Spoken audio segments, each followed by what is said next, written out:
Hello and welcome, ladies and gentlemen, and welcome to the third edition of the Global Bioeconomy Summit 2020. And yes, again, we are in Berlin. However, things have changed slightly. We now have a digital edition for the next 2 days. And we welcome you wherever you are watching us on whatever device. The main thing is you're with us and we are getting started. Well, ladies and gentlemen, I don't need to mention the reason for us being digital. I think we've all lived through 9 months of the pandemic, and by now we're all used to Zoom-like conferences. So I will explain about the way that our platform works in a minute, but it's just probably a variation of the theme.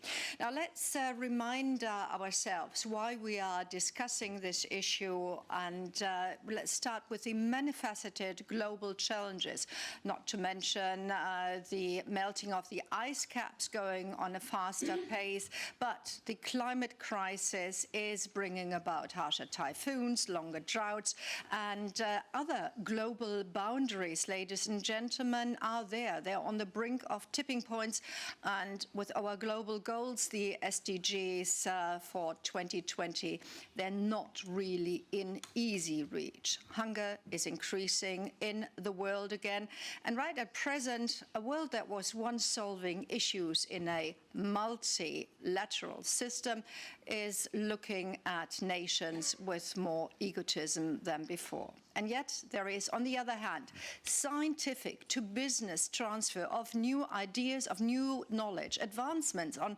many technological challenges, including agriculture and food system, a rethinking amongst people and governments. And let me quote David Attenborough, and how, if we act now, we can still get it right. So there is a touch of optimism right at the beginning.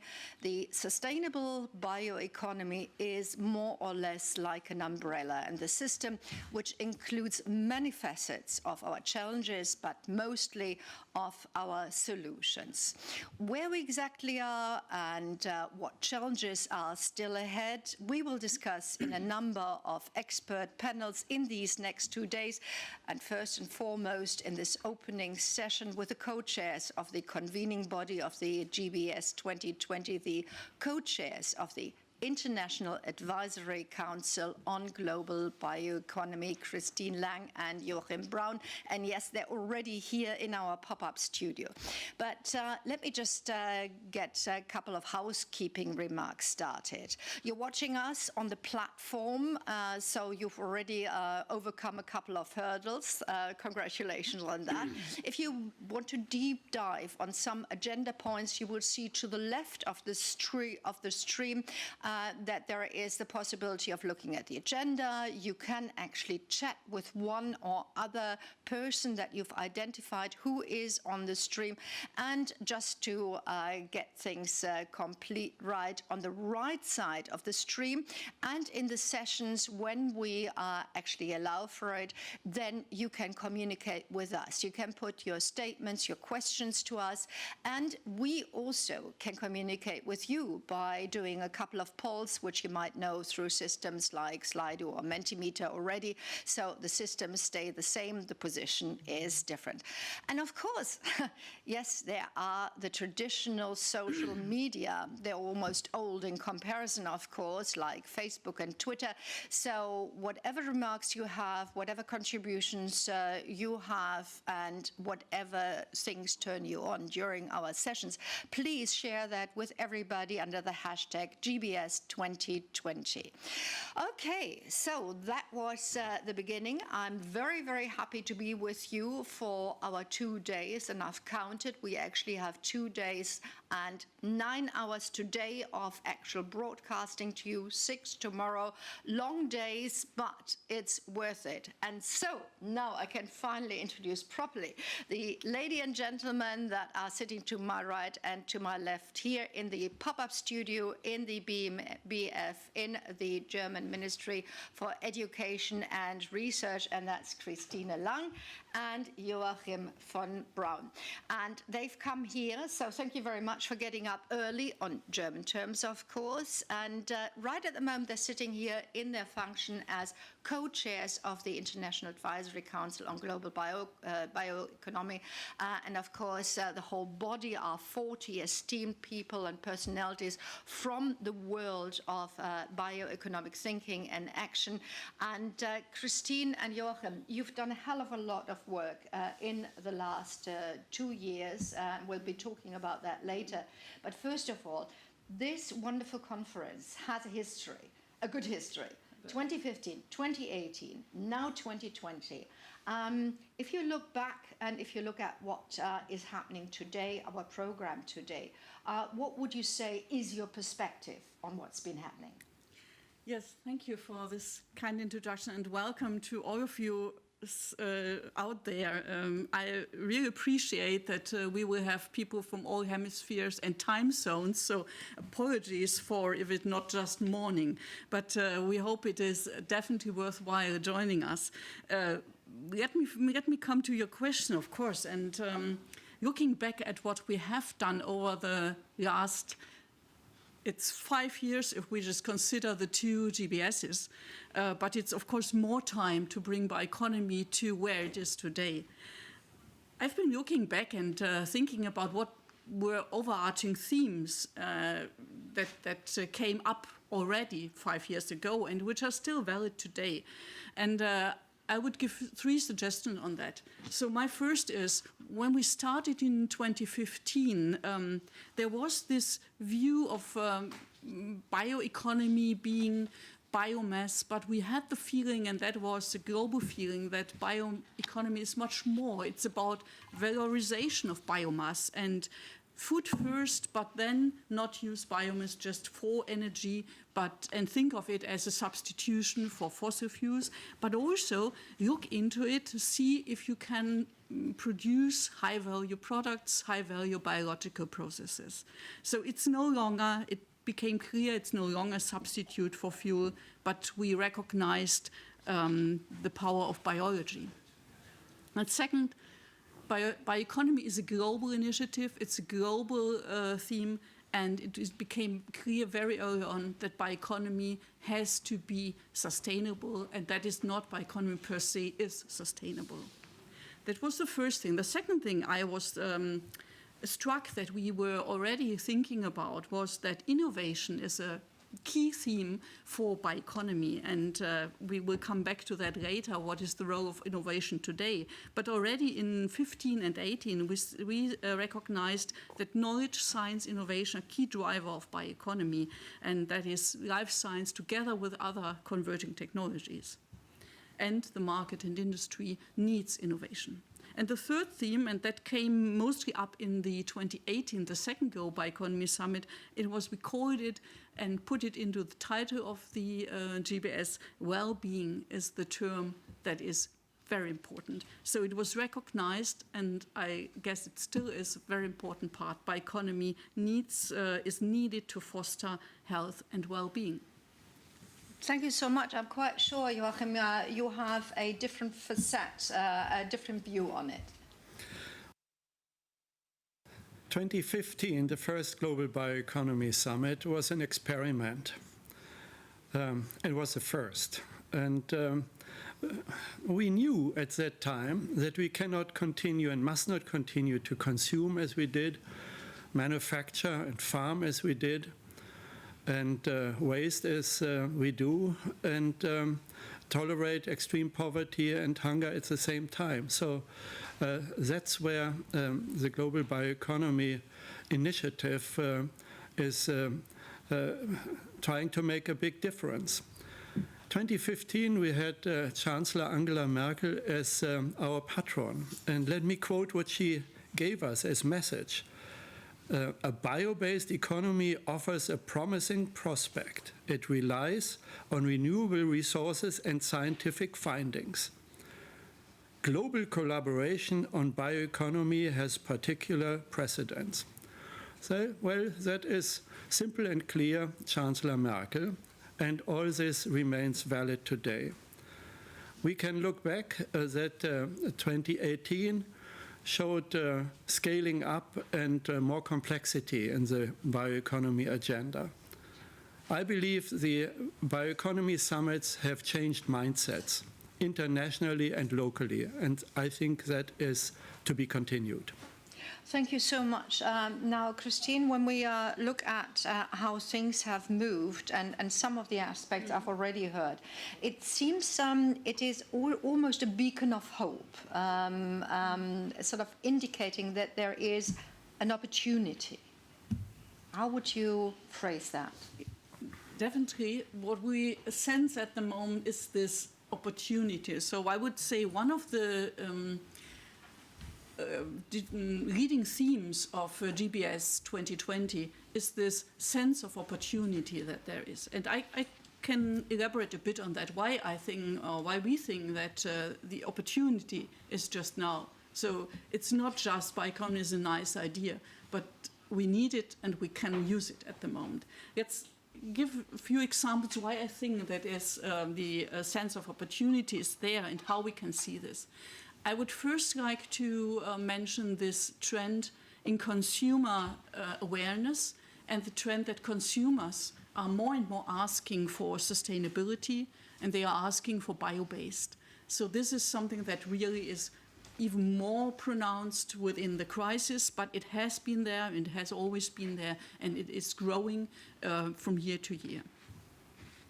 And I'm quite sure, apart from the actual opportunities that they are there, we have there are movements like Fridays for Future, which actually tie in some parts at what bioeconomy is a solution to. So these are kids that don't want to wait. And when we look at our common goals, the global goals, 2030 is a bit around the corner. I mean, 10 years sounds long, but isn't in fact, if you want to sort of switch things. So, Joachim, what is your sort of outlook on those challenges?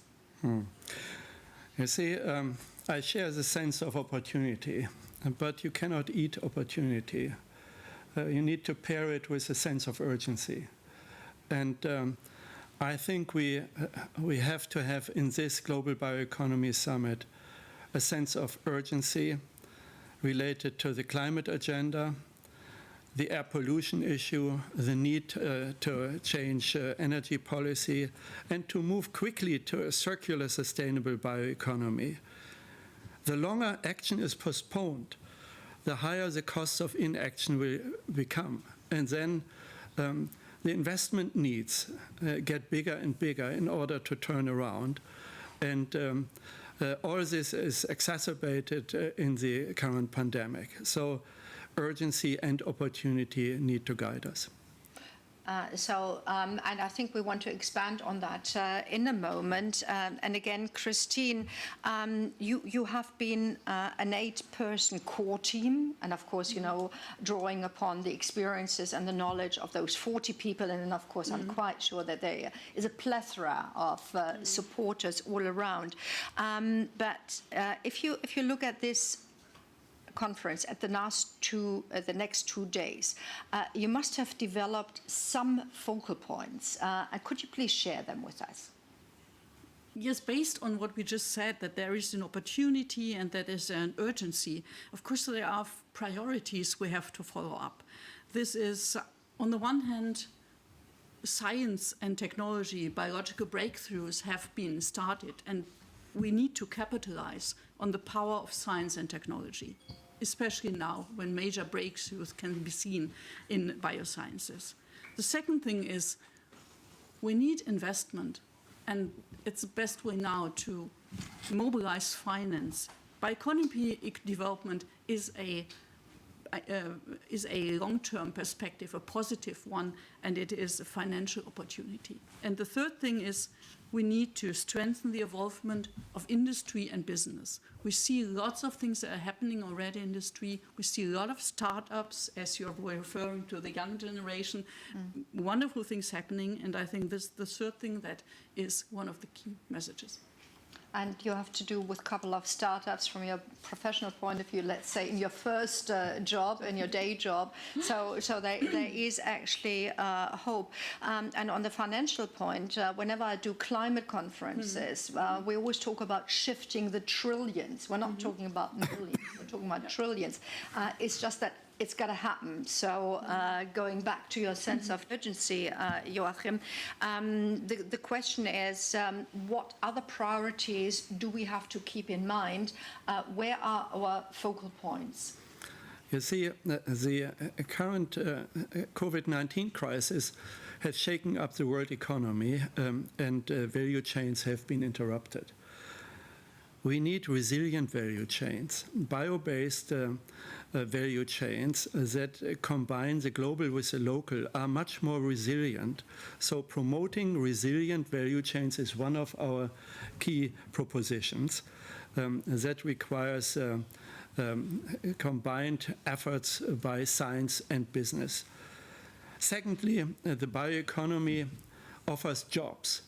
But we need to educate for these jobs. We need to train, and we need to foster the startup innovation capacity with investments in the human resources. And third, the consumers need to be part of the bioeconomy.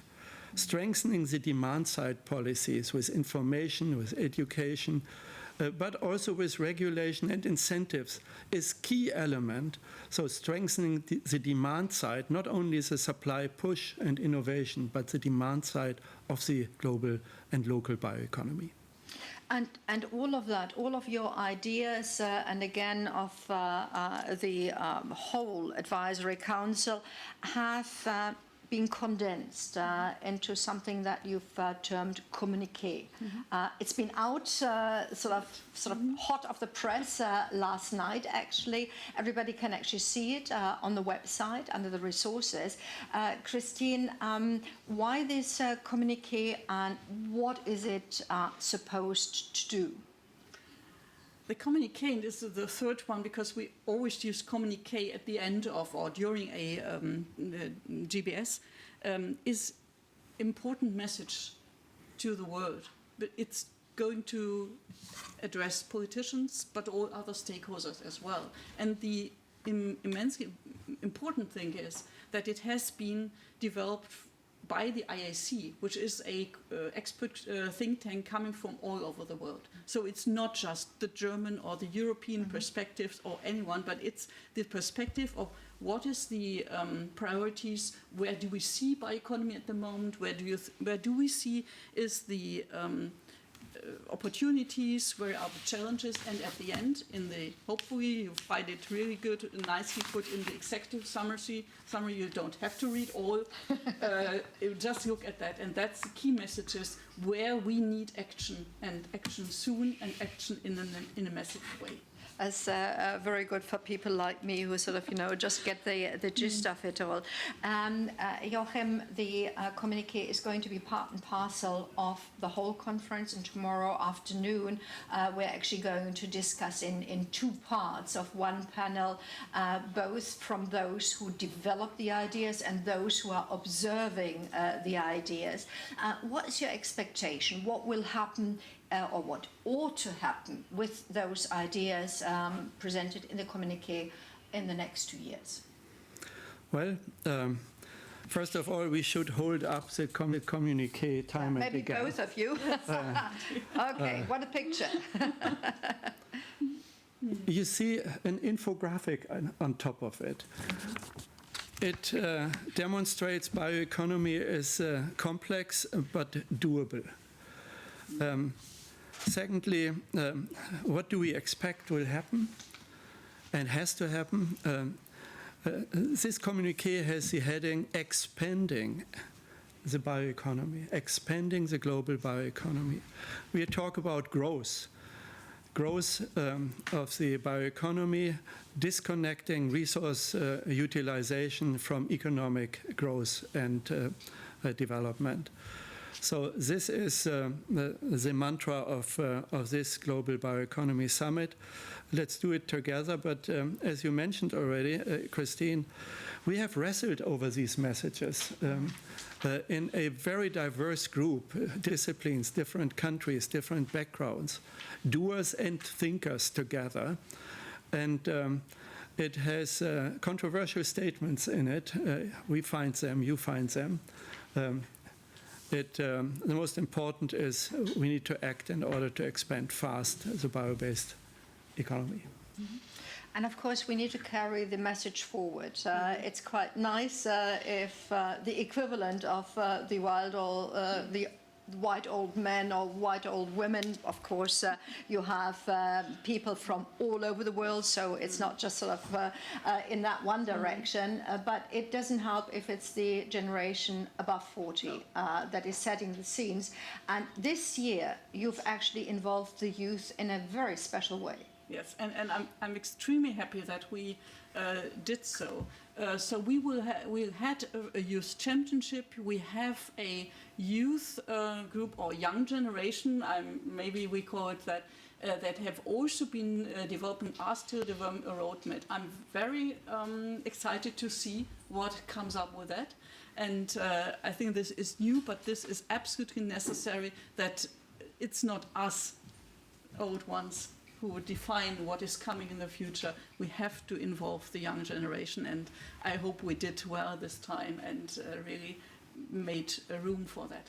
And for those of you who have the patience in staying on till later tonight, they have a special session during our evening reception. So hold on for those of you who have been with us this morning.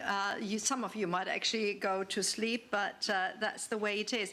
You are actually going to take away the first thematic session, so stay with us. Ladies and gentlemen, as we are here in the ministry, we are waiting for the minister to arrive to give both her opening speech and the greeting words as the host here. And until then, we would like to take you on a journey that is both colorful and also filled with a lot of statements from people whose main concern is bioeconomy in the last couple of years. And please enjoy this video together with us.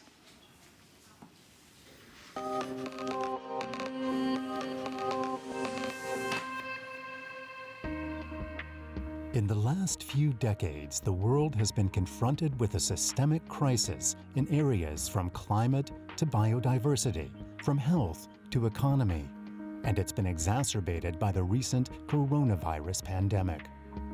The global lockdown of societies and economies has made us aware of the limits of the old economic system based on fossil resources. A bioeconomy instead utilizes nature's circles to provide products and services in every sector of trade and industry, interlinking value chains. At the same time, it preserves resources and protects the environment. A sustainable bioeconomy is based on scientific progress and innovation. With the aim of capitalizing on the opportunities offered by the bioeconomy, political efforts have increased over the years. Europe took a pioneering role in advancing the concept of the bioeconomy. Under the German presidency of the Council of the European Union, science and industry experts developed the concept of a knowledge-based bioeconomy. Subsequently, the OECD stressed the potential of biotechnology for the bioeconomy. The first national bioeconomy research strategy was then established by Germany. 2 years later, the EU presented the first dedicated macro-regional bioeconomy strategy. More countries throughout the world soon followed with country-specific bioeconomy strategies. 2015 saw significant changes to the international political landscape for the bioeconomy. G7 countries committed to decarbonization goals and also to end the hunger that affected 500 million people worldwide. The UN's Agenda 2030, with a set of 17 Sustainable Development Goals, was adopted by more than 190 countries. And with the Paris Climate Agreement, leaders decided to drastically reduce greenhouse gas emissions. In November of 2015, the first Global Bioeconomy Summit was held in Berlin. For the first time, bioeconomy policy stakeholders from more than 80 countries came together to discuss sustainable bioeconomy developments.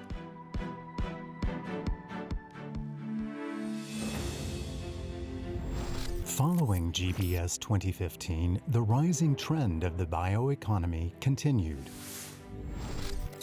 More and more countries developed holistic national bioeconomy strategies.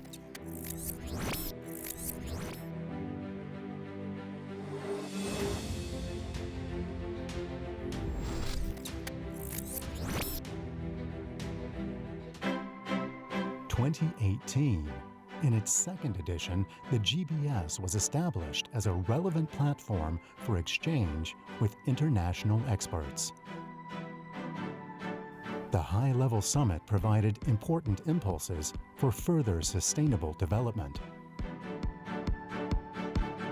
It helped to coordinate various bioeconomy approaches.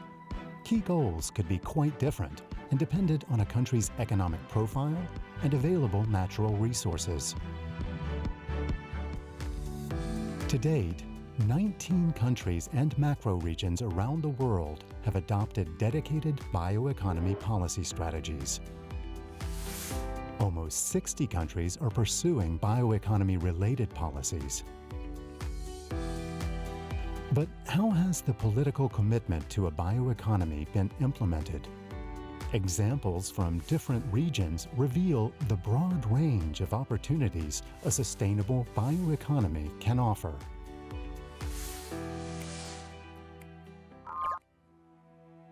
BioInnovate Africa is an initiative supporting bio-based innovation projects in the region.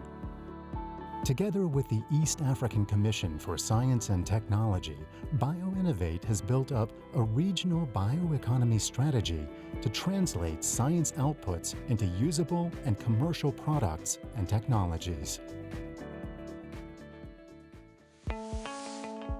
In recent years, Japan has focused on industrial biotechnology. The New Energy and Industrial Technology Development Organization has built an energy-saving sugarcane plant in Thailand. Using bagasse, it produces raw material for ethanol and high-value chemical substances. Another flagship project develops revolutionary biojet fuels made from waste wood and microalgae.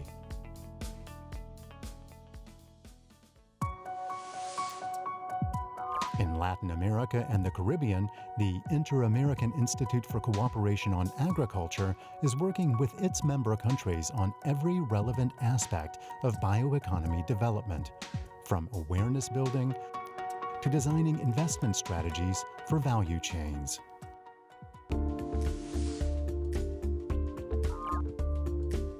In Europe, the EU updated its strategy to scale up bio-based sectors and unlock investments and markets. One of the Commission's largest investments in the bioeconomy has been the Bio-Based Industries Joint Undertaking, a €3.7 billion public-private partnership.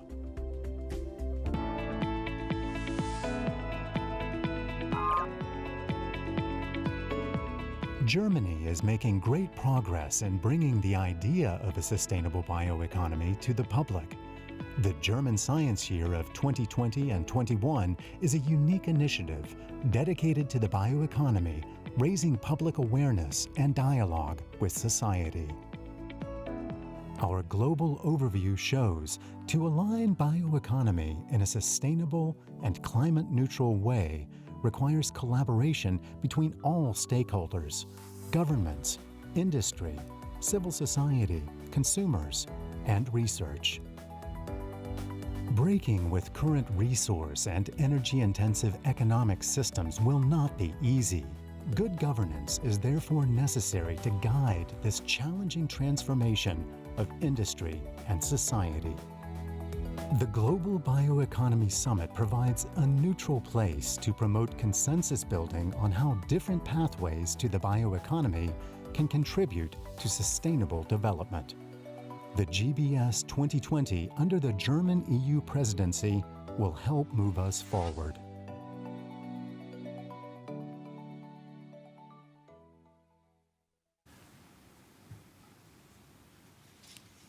Well, welcome back, ladies and gentlemen. You're watching the third edition of the Global Bioeconomy Summit, and we're broadcasting live from the German Ministry for Education and Research. You may just have gathered there are more than 60 nations around this globe that have established some kind of bioeconomy framework, a policy, a strategy, a plan. But in January this year, the German government published its new German bioeconomy strategy that harmonizes previous policy documents and links the diverse aspects much more closely. And as befits the issue, it's a cross-cutting initiative, of course, by several ministries, with the Ministry of Food and Agriculture and the Ministry of Education and Research in the lead. And we are here, so thank you very much. And we're happy to have the Minister herself here to extend her opening remarks for the Global Bioeconomy Summit. And she's doing that actually in three capacities. One, thank you very much for being our host here. Secondly, as the host of the conference itself, because you've actually hosted the conference now personally for the second time. And you're also the patron of the German National Science Year for the bioeconomy. The latter certainly links with your basic beliefs, at least that's what I've read, that science ought to be understood by everyone. And so it is with great pleasure that I welcome you here in your own studio, Minister Anja Karliczek, the German Federal Minister for Education and Research. Please take it away. Ja, ganz herzlichen Dank. Well, yes, thank you very much. And good morning from me to all of you. I am delighted that we are able, nevertheless, to meet in this virtual way. Because for over 6 months now, esteemed colleagues, we have been learning to live with this pandemic. And we are seeing that it has changed all our lives. It has required us to be strong and patient. But we can still emerge from this crisis stronger than we were before, if we take advantage of research and smart action, of innovation and digital technology, as we are doing today with this virtual conference format. Together, we are tackling the global challenges we are all faced with. They are, for example, not only the digital transformation, but also climate change, malnutrition, the loss of biodiversity, and dwindling resources. Which is why this task is a marathon. And the bioeconomy is one of the most important tools we have to become more sustainable. With the bioeconomy, we can sustainably produce more food for a growing global population. We can tap into sustainable raw materials and resources and create entirely new products. More and more countries are pushing the bioeconomy at the political level. More and more companies are starting to rely on renewable resources, and more consumers take an interest in sustainable products. Every country chooses a different approach, and this makes sense, because we have to think about the bioeconomy as a global issue, but it must be realized locally. Every region has its own resources and assets. The German federal government adopted its national bioeconomy strategy earlier this year. We are providing targeted funding for innovations that address our climate and the tipping points in our ecosystems. Our goal is to expand our biological knowledge and use it to develop new procedures and systems. Another goal is to continue to strengthen the development of a sustainable bio-based economy on a global scale. We will therefore expand international cross-border cooperation. But the transition towards a bio-based economy will only be really successful if the people are ready for this and ready to get on board. This is why we need research on the social impact of this transition. We need to examine the complex interactions that can occur at regional and global level and how we can shape them if necessary. We have to ask complex questions regarding the use of new biotechnological methods, and we need to answer them too. Ladies and gentlemen, the economic and ecological dimensions are not mutually exclusive, as it's been said too often. They belong together, conserving our planet while maintaining our standard of living. The bioeconomy makes this possible. Bans and one-dimensional solutions will not help us advance further. They are also outdated. We are developing holistic solutions to the pressing challenges of our time. And we are doing this together with the science and research community, society, policymakers, and business and industry. And we are going beyond national borders. Because the time has come for us to commit to concrete, long-term goals while at the same time taking swift and determined action. International cooperation is a central step on the path towards a bio-based economy. Let us do this together. I am delighted that you will be discussing these issues for another 2 days. 2 days have passed already. Thank you so much for being part of this. I am very pleased to see such strong commitment and dedication. For your optimism, Minister. 2 days of workshops. This is now sort of the core, the discussion and focal point of the conference. But somebody has already left you a present, fresh off the press. It's the communiqué that was put together by a number of people, and we would love you to walk away with it. And I've been told there's an executive summary, so it'll make a good ministerial reading. But then you are on a fantastic pathway. Thank you very much. And we're going to have your alter ego on the pushing forward of the bioeconomy strategy here tomorrow morning. Mrs. Karliczek, it's a pleasure to be in your house, and thank you very much for your opening remarks. All the best for you. Bye-bye. And ladies and gentlemen, we know that globally, and we've just heard it from the minister, there are diverse bioeconomy strategies, and it is one of the Asian forerunners pursuing explicit political strategies that we're now going to focus on, and that is Thailand. Having started on their road in 2006 and having been honored guests at the Global Bioeconomy Summit in 2018, Thailand intensified its political commitment in the bioeconomy sphere, culminating in their 2019 roadmap, biocircular economy, biocircular green economy in action. And that is, from a Thai point of view, something that I think our chair people would really love to listen to, the new sustainable growth engine.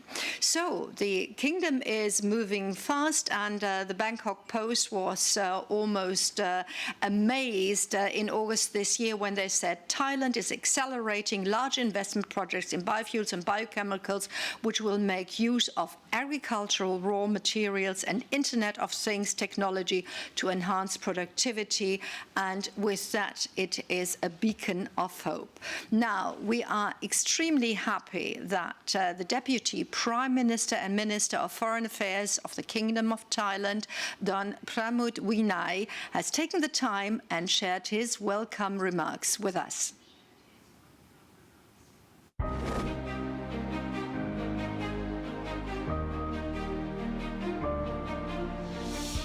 Co-chairs of the International Advisory Council on Global Bioeconomy, Excellencies, distinguished delegates, ladies and gentlemen, a very warm greetings to you all from Bangkok, Thailand.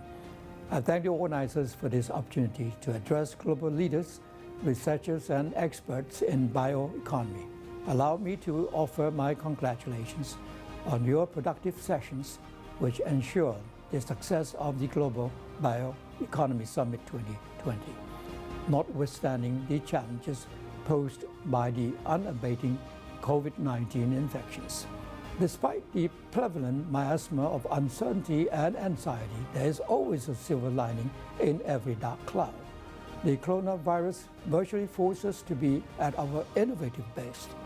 This summit has already lessened our carbon footprint from restricted travel while promoting digitalization through online seminars and virtual exhibitions. Ladies and gentlemen, beyond the impacts brought on by COVID-19 pandemic, the world is already facing many crises. Record-breaking natural disasters are increasingly linked to climate change. Man-made contaminations are rife. There's plastic in our seas, PM 2.5 in our air, and pollutions in our soil. Moreover, the imbalanced development spreads social inequality and income gap. Job security, health security, and food security are still lacking in many parts of the world. According to the International Labour Organizations, around 190 million people were already jobless even before the outbreak. Clearly, the situation compels us to reshape our development policies and strategies. Our people need to change the way we live in order to make a safer world. So what pathways can we take to achieve a socio-economic development that is more inclusive and sustainable? While we work towards the UN's Sustainable Development Goals, we must also develop transformative green policy based on value creation, innovative and technology-driven economy. I would like to suggest focus area, namely 1. Strengthen health system and infrastructures. 2. Bridging digital divide. 3. Value creation of resources. And 4. Addressing climate change. Bioeconomy will therefore play a key role in driving such a transformative process. With global advancement in science, technology, and innovation, we can better utilize resources instead of wasteful exploitation. Ladies and gentlemen, I would like to share with you what Thailand has been working on in advancing our bioeconomy agenda, both within and beyond our borders, especially cooperation with our ASEAN member countries. ASEAN is known to be a biodiversity hotspot. Citing from ASEAN Center for Biodiversity, ASEAN holds only 5% of the global land area, but has more than 17,000 species of plants and animals, which is 80% of the world. Moreover, ASEAN is an important global agriculture production hub, with its members as main exporters for rice, sugar, palm oil, rubber, coconut, and cassava, along with various products from livestock, fishery, and aquaculture. Thus, the true potential and promising future of ASEAN is to adopt bioeconomy as its development goal. However, to achieve this ambition of inclusive and sustainable development, one country cannot do it alone. Therefore, Thailand has participated in the Global Bioeconomy Summit since the beginning, while initiating collaborative projects with various partners. Recently, in June, Thailand and ESCAP co-organized the 4th high-level brainstorming dialogue on enhancing complementarities between the ASEAN Common Community Vision 2025 and the UN 2030 Agenda for Sustainable Development. One important action agenda is to focus on Build Back Better by pursuing a balance between economic and social development while addressing environmental impacts by supporting sustainable and inclusive economic recovery. And in conjunction with GBS 2020, Thailand with ASEAN countries have developed the science, technology, and innovation roadmap to be a regional guideline for sustainable growth. We partner with EU under the Enhanced Regional EU-ASEAN Dialogue Instrument, or E-READY, to facilitate in policymaking and knowledge transfer of bioeconomy-related topics. We also have dialogue with OECD about bioeconomy policy recommendations and transition from research into innovation. Within the ASEAN bioeconomy framework, we conduct policy sharing and networking along with business and investment opportunity matching. With clear direction towards SDGs under bioeconomy, ASEAN will create an ecosystem that suits global talents for both academic researchers and innovative entrepreneurs. We will promote more connection of our existing R&D infrastructure and new joint laboratories with industrial sectors to ensure seamless technology transfer. More incentive and government support shall be initiated across the region. We also invest in human development to serve in bioeconomy areas and create more jobs and new businesses. Ladies and gentlemen, Thailand is a country with agriculture as its backbone and has numerous biodiversity and cultural diversity as its advantages. Since 2018, Thailand has declared Biocircular and Green Economy, or BCG, to be a new national developmental paradigm. BCG economy focuses on 4 main areas comprising food and agriculture, health and wellness, energy and material, and tourism and creative economy. Each agenda is driven by public-private people partnership, in which government acts as a supporter, whereas companies and communities take a leading role. Under BCG economy, Thailand aims to increase its economy by $32 billion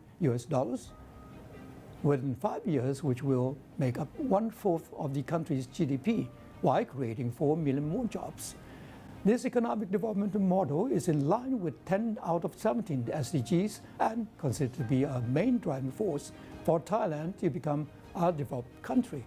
Along with application of sufficiency economic philosophy of our late King Bhumibol at its core, BCG economy will not only boost companies with research facility and new talents, but also uplifts communities with knowledge, network, and funding in order to create opportunity for people to eradicate their own poverty and stand on their own feet. Ladies and gentlemen, nowadays, due to COVID-19, we have to keep our distance, but we need to stay connected and work together more than ever. We all realize the importance of bioeconomy, not only in our immediate recovery efforts, but also for inclusive and sustainable development in long term. The summary of Global Bioeconomy Summit, our platform where global leaders, academic experts, and researchers' convergence of minds should be endorsed and implemented into action for a better society. I wish to quote Prince Mahidol, the father of Thailand's modern medicines and public health. True success is not in the learning, but in its application to the benefit of mankind. Our collective dream of building a better world can be realized with more contribution, more cooperation, and more commitment. It is at a time like this, when we share the same fate, that we can unite under the same goal. I thank you very much.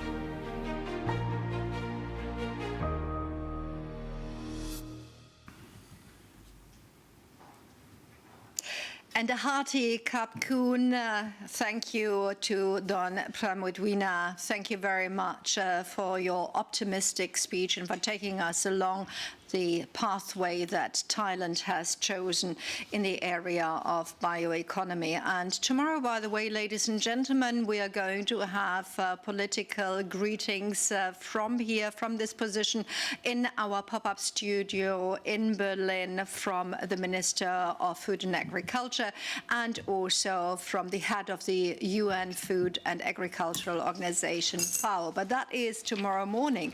Ladies and gentlemen, the Global Bioeconomy Summit 2020 has some new ideas, of course, as everything is progressing.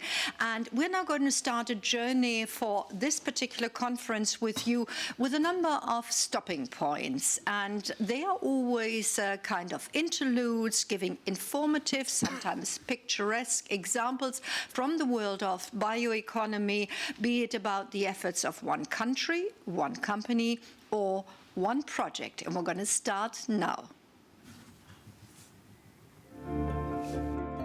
When you have dinner with your family, you sit and talk about electric vehicles, talk about buying more organic, more natural raw materials for making your dinner. But at the same time, you take vitamins, you take supplements, and without thinking about it, they actually come from a highly polluting chemical process based on oil. And the reason for this is that there is no alternative. At Biosynthia, we offer that alternative. In the 21st century, we are facing a tremendous challenge in terms of climate change and sustainability. And this very much concerns also how we manufacture food ingredients and ingredients in general. At Biosentia, we have a unique and proprietary technology that enables us to engineer very complex biology. What we do at Biosentia is to think differently about how we can manufacture food ingredients, including vitamins. We provide a different solution to how we can manufacture these vitamins, using the capacity of nature to basically ferment these vitamins by biological fermentation. In our team of about 20 people today, we cover the full aspect of competences to engineer a microbe, to test it in a bioreactor, to purify the product and scale it up to a commercial scale process. The vitamin market today is a $5 billion market with a high growth projected of 8% per year. And further, it goes into retail markets with more than hundreds of billions of sales. Our investors today are Novo Holding and Sofinnova Partners, two experienced investors within industrial biotech and taking concepts from lab to full scale.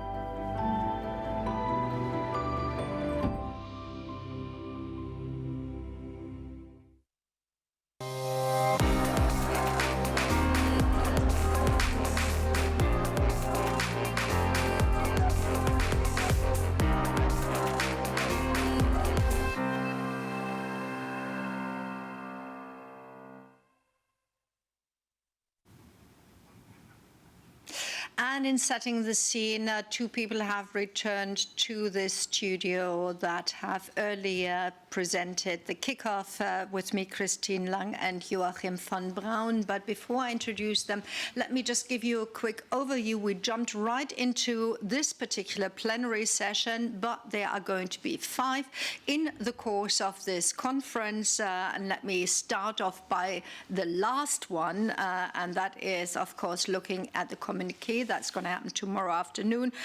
We're talking about the aspect of finance and investing in the bioeconomy tomorrow, and we're going to look at innovations, markets and consumers later today, as much as we're looking at the role in solving the global crisis in a couple of hours. But now we are actually getting things started, and when I said the people that you have already seen, it's Joachim von Braun and Christine Lang, and this time let me give a tiny bit of a background to these two, who of course were there first and foremost as members of the council. Now, Christine is actually an entrepreneur in biotechnology and a consultant, and basically she is what we love to have, multipreneur.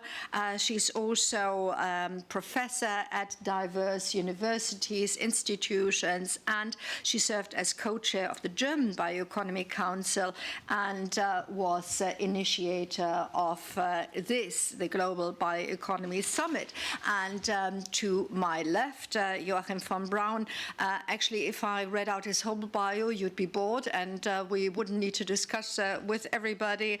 Let me start off by saying he's Professor for Economic and Technological Change, Director at the Center of Development Research at ZEF, advising many governments on bioeconomy, on many aspects of the bioeconomy, and I could go on, but I think that about is giving you hopefully enough credit. Otherwise, ladies and gentlemen, the good thing is, as we are digital, go back to the homepage, look up the panelists, and you find their full bios there. Now, setting the scene, I'm not actually going to say a lot of things because both of you are going to take it away. And with that, there is a new dynamic in bioeconomy development, and that is what is the focus of this session. So I assume, Joachim, take it away. Well, thank you. Let me start by greeting colleagues in Asia. Yesterday I had the pleasure and honor to address the forum which simultaneously happens and is linked to us in Bangkok in Asia. And greetings to Australia, the Pacific. I know that hundreds from there are watching in.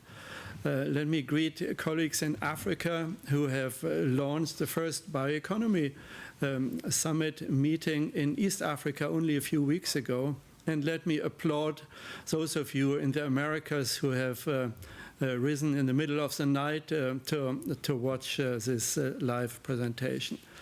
In this session, we have a super panel of some of the leading thinkers that have conceptualized this summit, its content, and who have worked for you to bring the diversity and inventiveness of thought and action in the bioeconomy to bear on this summit. There are three overarching themes which we want to address in this panel discussion. First, bioeconomy and health. Bioeconomy is a key element for a transformed, sustainable economic system in and after COVID-19 crisis. We must not move back to business as usual. But how? Let's not only address what questions, how? How? Secondly, science and technological breakthroughs advancing the sustainable bioeconomy is a central theme throughout. But with what science policy, what incentives for public and private engagement can we do that? And third, climate action and biodiversity protection with and for the sustainable bioeconomy. But what are trade-offs to watch and synergies to capture? These are three of the big themes which we will visit in this panel, and I ask my colleague Christine Lang to get moving and introduce our great panelists. Christine, please. Yes, and again, it's absolutely my pleasure to be host to this first debate. And I would like to welcome to this debate some of our esteemed colleagues of the leadership team. And we have been working together for this conference to get it running, and also, and I can't keep stopping myself from showing this, from getting the communiqué done and discussed and set it up. So please welcome with me Mary Maxon from USA. It's middle in the night, I think. Yin Li from China. Julius Ekuru coming from Africa and Kenya into this conference, Ruben Echeverria from Latin America, Morocco Tanti Sharoon from Thailand, and last but not least, Elspeth McRae from New Zealand. So welcome to all of you, and we will go on and have a discussion on things. So first of all, I would like to turn to Mary Maxon. Very short introduction of her. Again, her bio is also very esteemed and long, but at the moment she's Associate Laboratory Director for Biosciences at Lawrence Berkeley National Laboratory in California, USA. Hi, Mary. I would like you to discuss how has our perspective on the bioeconomy broadened in the last years, and what is the concept now? How would you see this? Hello, thank you, and greetings from San Francisco, California, where it is late at night. And I would like to say, being part of the International Advisory Council has been an honor. Thank you so much, and a very eye-opening experience. To answer your question, I think it's clear that the perspective on the bioeconomy has broadened to include advances in synthetic biology, CRISPR, genome editing, artificial intelligence, machine learning. All of these have transformed the potential of biotechnology to drive the economy in all sectors: biomedical, agricultural, bioindustrial. And I think that it's true. We need more advances and more policies to support that. Thank you very much for your position on that. And this is clear that science is an important part of what we are talking about and bringing things forward. I would also like to address this question to Yin Li. He's a professor at the Institute of Microbiology at Chinese Academy of Sciences. Yin Li, what is the positioning in bioeconomy in the context of health of people and health of planet, and which role does bioeconomy and particular biotechnology play for the health sector? Thank you, Christine. Dear colleagues, it's a really great pleasure to be here with you to talk about the forward-looking on the bioeconomy. So to my opinion, the bioeconomy at the current context should be positioned in providing better bio-based products, solutions, or services, so innovations from the supply side for the health of people and for the health of the planet. I just want to make two examples. For instance, in the context of the pandemic, we are all hoping to get efficient vaccines as soon as possible. Currently, the speed of vaccine R&D have reached an unprecedented height from various countries. But do we have a novel approach to further accelerate the vaccine development and evaluation of the efficacy? And in particular, if considering the risk of virus mutation, we have not come to that point yet. So could we develop a novel, effective treatments even when we got infected? So people all wonder about that. So we are now faster than before, but not faster than the spread of virus. So we are all hoping to get more innovation on that point. Another example is on the meat production. I have made some calculation. We know that 30% of global energy consumption, 40% of arable lands, and 25% of greenhouse gas emissions are contributed by meat production globally. So now we all have the called plant-based meat or cell-incubated meat help to reduce this, which might help to slow down global warming. We are all aware of that. And this is called so-called post-animal economy. But currently we have the products, but either they are not so delicious as the natural meats, or too expensive. So how can we accelerate that process? So taking the point from these two examples, my idea is developing novel and disrupting technologies. So starting from the health sector is an urgent need for the global bioeconomy, and other sectors could be well benefited from the advance of these technologies, thus achieving the biologization of the economy. This is proposed also in the joint vision for the global sustainable bioeconomy by the GBS conference. So the lesson we learned from China while combating the coronavirus is that protecting people is the prerequisite for developing economy. So only when people is protected can we consider to reboost economy. So bioeconomy for the health and the well-being will be the key elements in the post-pandemic era. So in this context, I may term it as a new biotechnology-driven economy featured by high-quality jobs and decentralized manufacturing processes, thus go well beyond the biological resources, which you usually consider as the core of the bioeconomy. So that's my thinking. Thank you. Mm-hmm. Yeah, thank you very much, Yin. And I think I got from the two first intervention two takeaways. It's science, it's biotechnology, it's synthetic biology, and what we all see, it's faster and together are two words that will come up when we think about also collaboration. Over to Jochen, please. Well, I think Yin Li should get the gold medal for the most beautiful bioeconomy art background in his picture. Tell us later who the artists were, Yin Li. Let me move on to Julius Ekuru, head of BioInnovate Africa and with the famous institute ICIPE in Kenya. Julius, at the first Global Bioeconomy Summit, there were about 5 Africans. At the second, maybe about 50. You have brought together hundreds at the East Africa event, and I presume we also have hundreds from Africa now connecting to us.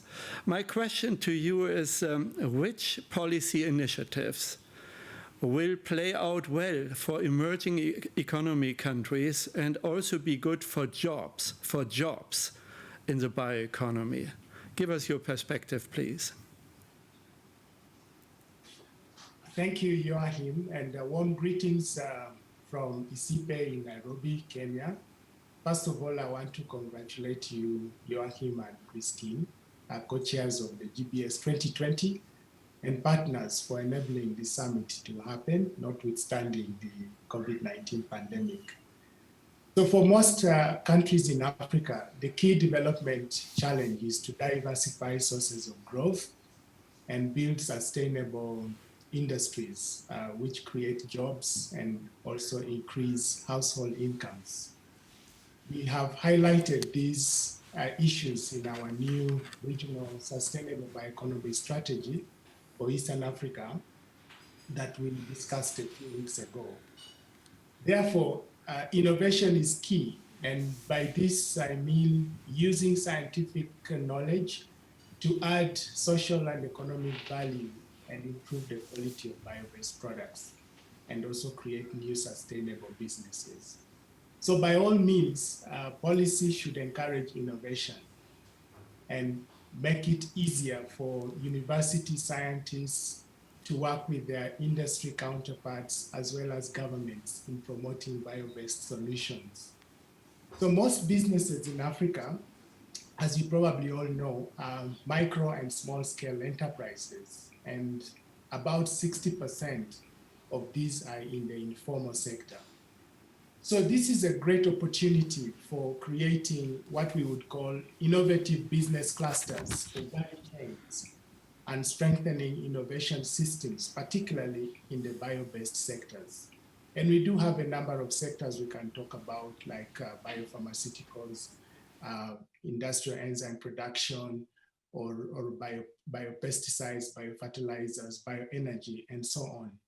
And this is the only way to grow, but also to build back successfully from COVID-19 pandemic. And I think more importantly, to build resilience against future crises, which of course will include impacts of climate change and so on.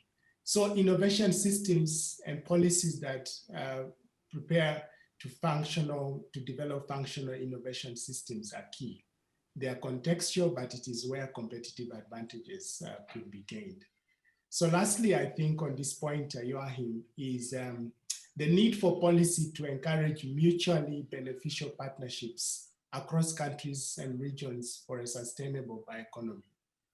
And this, the benefits of sustainable bioeconomy, as we have been discussing, cannot be realized only in one locality, but it is best realized regionally. So right now at this GBS 2020, we are discussing transitions to sustainable bioeconomy. And I strongly believe that the only way to accelerate this transition is through mutually beneficial partnerships for innovation. And I think this is a very, very powerful incentive indeed. Thank you. Thank you, Julius. Africa having the opportunity to leapfrog into bioeconomy, sustainable bioeconomy with innovations. Let me turn to Ruben Echeverria. Ruben is a senior research fellow at the International Food Policy Research Institute, and he was the esteemed Director General of the International Center for Tropical Agriculture, a large global public research for development organization focused on sustainable food systems. Ruben is originally from Uruguay. Ruben, how has the coronavirus crisis changed our views, your views, on bioeconomy opportunities, and what role does bioeconomy play for the sustainable global food system? Over to you. Thank you. Thank you very much, Joachim and Christine. It's a pleasure to be here participating in this historical digital summit. Well, Corona has changed everything. I am now sitting in a hotel in Uruguay in quarantine, waiting to get out and see my family. There is a consensus that bioeconomy plays a major role in building sustainable food systems. So I can answer your questions from a global perspective and from a regional Latin American perspective. The economic implications from the health crisis will be dramatic. So I believe we will need a very pragmatic bioeconomy framework as an accelerator to reset, to reboot this economies in general in the global south towards a much greener economy, a much more sustainable food system. There is also I believe, growing consensus on the need to design and implement better food policies, international food policies, to strengthen science, technology, and basically innovation, and to rethink public research priorities to promote bioeconomy. So most public research systems in the Global South, with some few exceptions, are underfunded. Hence, a major part of the bioeconomy agenda should focus on sharing knowledge, building capacities to make sure that we have a very inclusive bioeconomy across countries, and to create, of course, business opportunities across value chains and sectors. Now, from a regional Latin American perspective, we keep saying in the region that we are very rich in biodiversity. Well, that's only a comparative advantage. To make it a competitive advantage, we need research, innovation, bio-business related to biodiversity. The region should not only become a supplier of raw materials for energy, feed, food, and so on, we can leapfrog. So the hope in Latin America and the Caribbean region, with all of these bioeconomy activities, is that thanks to Corona, we can accelerate and leapfrog the development of a much greener, more innovative set of technologies, including some conventional technologies that could still be of use. So to conclude my answer, there are many bioeconomy activities going around in Latin America, and the potential is huge, but as you said earlier, we cannot eat potential. So we need to realize that potential with strategies, with investments and delivery. So low and very fragmented funding for bioeconomy could be overcome. The good news, I think, it could be overcome by new financial and non-financial mechanisms for public-private partnerships, linking research to small and medium-sized startup companies. There are many in the region, and strengthening national coordination and also regional cooperation in a region with 33 countries, but only 3 or 4 relatively big economies. So many thanks. I enjoy being part of this panel. Thank you. Thank you. Thank you, Ruben. The emphasis on implementation, on action, was well taken. Maybe we also need implementation research to pair the innovations on their way to action. Over to you, Christine. Yes, I think there's one more aspect that we need to touch upon now. It is science and it is implementation, it is economy and jobs that are created. But how do we communicate and how do we bring this whole idea into discussion, political discussion? I'd like to turn to Morakot now. And short introduction, Morakot is, Tanti Charon is the senior advisor to the president of the National Science and Technology Development Agency in Thailand. And I'm very happy to greet you here in this round. And first of all, I'd also like to extend my thank you to you for organizing this Asian event. And I know that you have gathered hundreds of people attending also this. So thank you also for that. My question to you is, what new approaches do we need for working on the science policy interface to foster bioscience for bioeconomy? Morakot, over to you, please. Yeah. Thank you very much. And greeting from Bangkok. Good afternoon and good morning in Berlin. Okay, I think it's a science policy interface is very important, to communicate between scientists and, policy maker. Let me start by, give the definition of science policy interface, or in short, SPI. So usually it's a link or interaction between scientists and policy makers. So, but usually for the bigger projects and in terms of environment or global climate change or biodiversity, you need more than 2 actors. And so in that loop, we have more people, more actors, for community and as well as society. So right now they talked about transdisciplinary approach. So if you have a SPI, so this SPI can probably allow to the actors to exchange and construct to express and also get the knowledge from that and perspective and understanding. And the aim for this SPI is to enrich the decision making. So usually SPI you can use at any level, international, national, and even at the research projects. So if the SPI is very important, how are we going to improve the SPI? So if you look at to the challenge, because usually in my country when you talk to researcher for something like policy makers, talk to researcher, they're usually talking about, it's something, it's a benefit to the mankind or to the people. If you talk to scientists, sometimes they say, I would like to be excellent in science. But with SPI, I hope that we can, make the research project very excellent in science as well as relevance to the country need. So if you look at the SPI, at the challenge of, SPI, so we have many challenges. So I just want to list a few. We have something like a challenge on framing and addressing the broader policy context of the projects. And secondly, the challenge on continuity or regular interaction between, science actor and policy actor throughout, the lifetime of the projects. And thirdly, it's about, maintaining the expertise and maintaining the expertise and quality of SPI practice and product. And the last one for challenges is an integrated SPI activity between different projects as well as, external partner.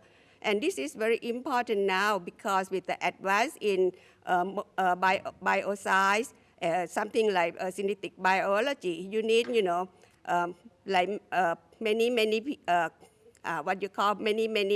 area, to work together as multidisciplinary team. So SPI can bring all these people together and then work as a collaborative team and motivate them. So with all these challenges, we can go to the approach. Usually you ask for new approach. So I think it's the approach that I'm going to tell you. It's not new, but probably it's not practiced regularly. So probably we have to, try it more and more.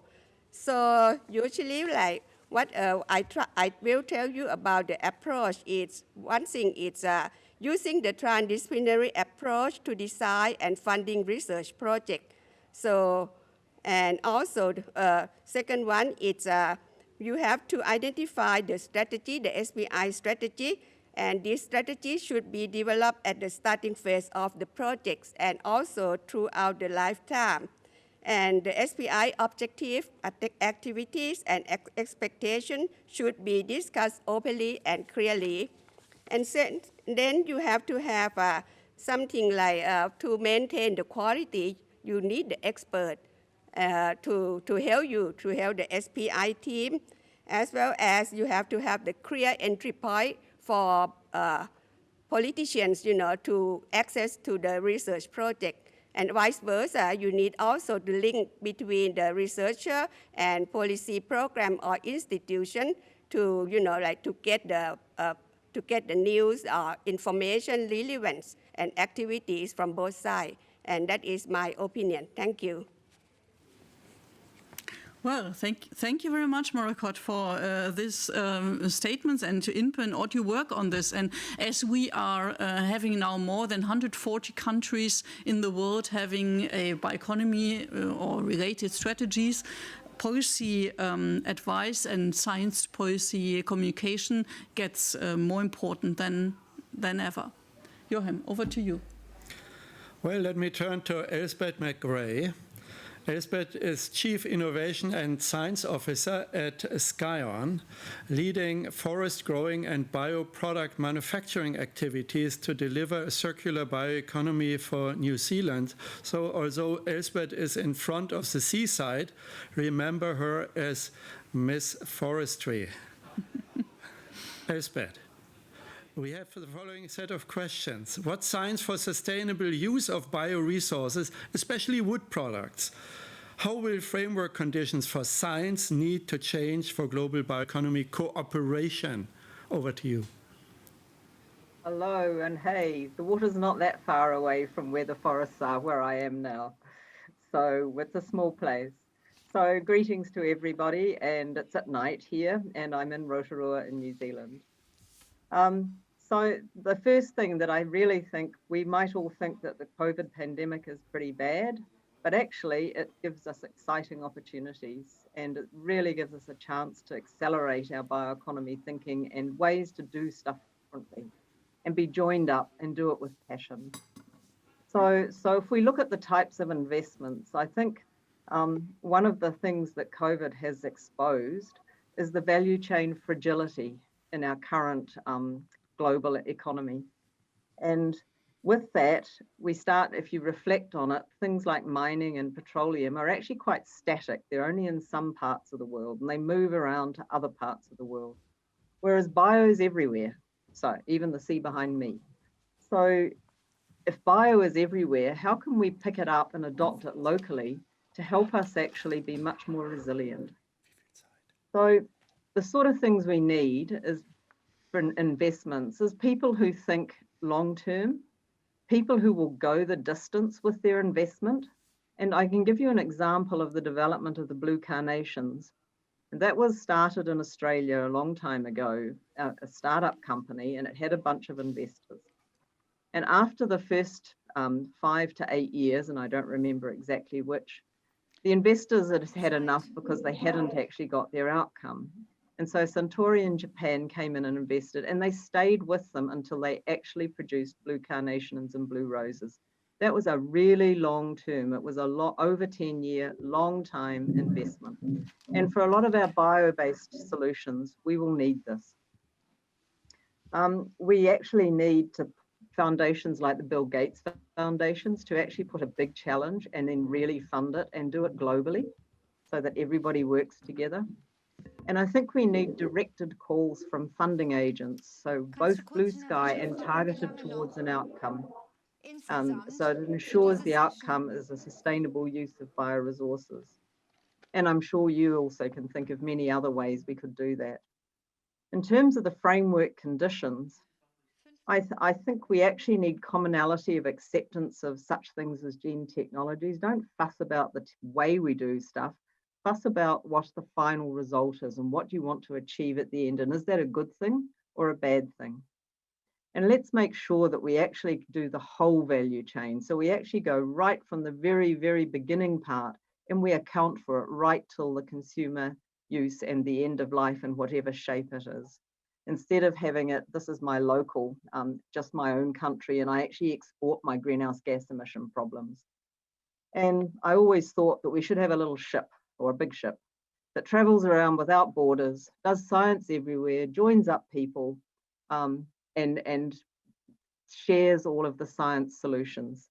So open source data, tools, and sharing of results under different conditions, the ability to take my biomass and test it on someone else's equipment in another country, get through the regulations and the processes that enable us to do that instead of making it hard. It's a challenge, but I think we can do it. Thank you. Thank you, Elspeth. Thank you for this also futures-oriented statement, very helpful. Christine, let's try to connect a few dots. Over to you. Yeah. I put some of the dots around on my sheet of paper here, and there's one aspect when I look at the different statements we heard in the inputs. It's about the aspect that there are a number of aspects that are needed to get to the final aim. So I would say I've heard about science innovation. I heard the word continuities, which might apply to policy strategies. I heard the term investment, and it's on funding and bringing money into the business, and of course of jobs and education.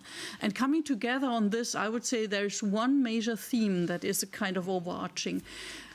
Bioeconomy is something, if we want to make it real and being real of high impact, it's something of shared responsibilities. And that's also what we hear from surveys that are done with citizens. Nobody is responsible on its own or alone. So we have policymakers to provide frameworks and are responsible for long-term strategies. We have industry and business, including finance business, to bring in ideas, to bring things to the market and innovation, the products to the market. And thirdly, we have society. And also society is responsible on the demand side, on the job side, and being an active part of challenging also politicians and industry to get this thing running. Joachim, over to you. Yeah. Let me emphasize and add, when we are in a Global Bioeconomy Summit, we have to think about the outcome and the way forward. After this summit must be before the next summit. The summits must remain a global public good because bioeconomy, a sustainable bio-based economy, is delivering public good services, protecting nature, serving people and health, and their health, global health. For that we need a platform, a vibrant platform, on which the key actors are meeting, exchanging ideas. We observe currently that not only in Europe a green transformation strategy is designed and shall be invested in at a big scale. Similar thoughts in China, in North America, and elsewhere in the world. We need to connect these dots. It would not be conducive to have all sorts of different green transformation strategies with bioeconomy without learning from each other. So that needs to be a focus.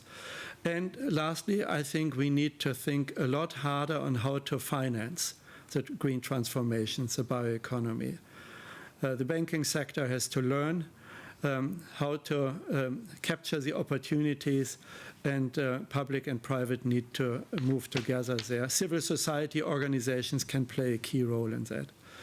Let me thank you all for your immense contributions over the last 2.5 years to make this Bioeconomy Summit what it promises to be. Back to you, Connie Chimor. Well, thank you very much for guiding us through the setting of the scene and sharing the bioeconomy around the world through the eyes of your wonderful panelists, 6 panelists. And with that, ladies and gentlemen, we come to the end of the first session. And the other sessions you will always find a slightly different format because we're going to have keynotes and then we're going to have discussion parts to it. So this was, in the true sense of the word, setting the scene. And as we are in the process of setting the scene, you all know that we have now in the Global Bioeconomy Summit 2020 EduBites, and they are going to be shared with you now.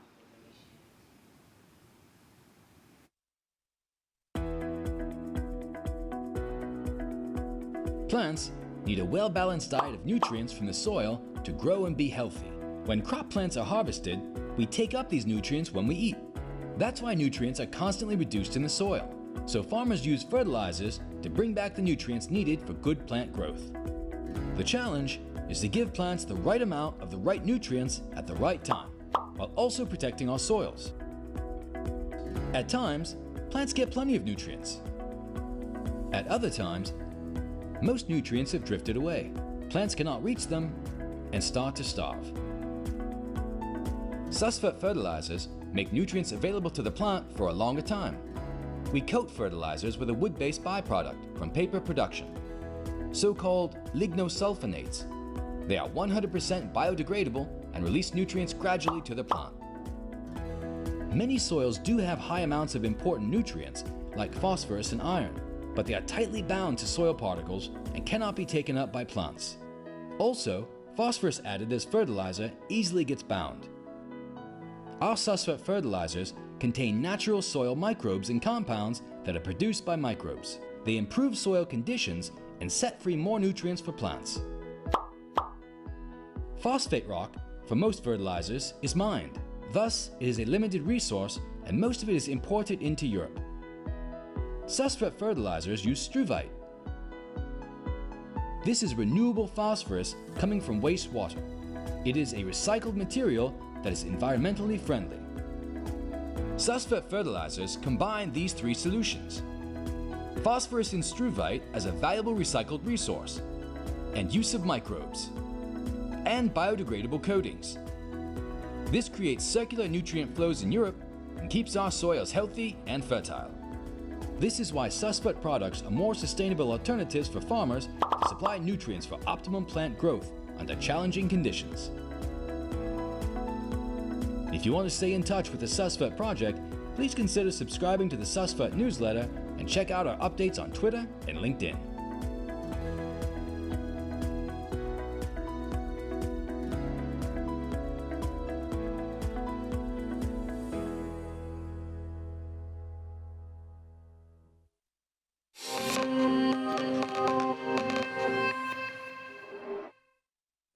En un futuro no muy lejano, la industria del petróleo será sustituida por opciones ambientalmente más amigables. Las biorefinerías procesan biomasa para obtener los productos químicos que nosotros vemos en nuestras casas todos los días. Esto se conoce como cadena de valorización, en la que participan varias plantas ubicadas en diferentes países. La decisión de qué productos producir a partir de la biomasa, por qué secuencia de tecnologías y qué productos vamos a obtener es un desafío muy grande, mucho más que en la industria del petróleo. Uruguay y los países del Mercosur somos los mayores productores de alimentos en el mundo. Somos muy ricos en biomasa y en esta nueva tendencia mundial hacia la sustitución del modelo de petróleo tenemos que saber cómo valorizar esos productos, cuidando el medio ambiente. Ese equilibrio es el que hay que buscar. Nuestro equipo se planteó responder: ¿qué productos químicos convendría producir en el país? ¿A partir de qué biomasa? ¿Qué tecnologías tenemos que usar? ¿Qué impactos tendría utilizar determinada biomasa o producir determinado producto químico? ¿En dónde están los cuellos de botella? En definitiva, lo que queremos responder es en qué punto de la cadena de valorización de químicos debe Uruguay engancharse. Para eso partimos de datos experimentales reportados por la comunidad científica internacional. A partir de estos datos diseñamos todo lo que necesitaría una planta para transformar una materia prima, biomasa, en un producto final. O sea, diseñamos las partes de tratamiento, pretratamiento de la biomasa, bueno, la parte de reacción, que es la que se toma de los datos experimentales, y luego la parte de purificación. Para esto nos ayudamos con programas de computadora, a partir de los cuales podemos estimar los rendimientos en distintas condiciones de reacción y bajo distintas hipótesis, también estimar los costos de operación y los costos de inversión que son necesarios. ¿Qué va a pasar si se decide instalar una biorefinería en el territorio a partir de una determinada biomasa que proviene de un determinado cultivo, y esa biorefinería va a producir plásticos verdes? Evidentemente que va a tener un impacto en el territorio. Generalmente es en el interior del país. Lo que hay que estudiar es cuáles son los impactos socioeconómicos y ambientales de la instalación de esa biorefinería en un territorio determinado. Ahí vamos a estudiar la cantidad de empleo, la calidad de ese empleo, los servicios que se generan, por ejemplo en transporte, la investigación y desarrollo. Y también vamos a generar indicadores cualitativos y cuantitativos para poder medir ese impacto socioeconómico. Trabajamos en un equipo multidisciplinario integrado por investigadores de la Facultad de Ingeniería, del Instituto de Ingeniería Química y Departamento de Inserción Social del Ingeniero, investigadores del Instituto de Economía, de la Facultad de Ciencias Económicas y Administración y también técnicos del Grupo ANCAP.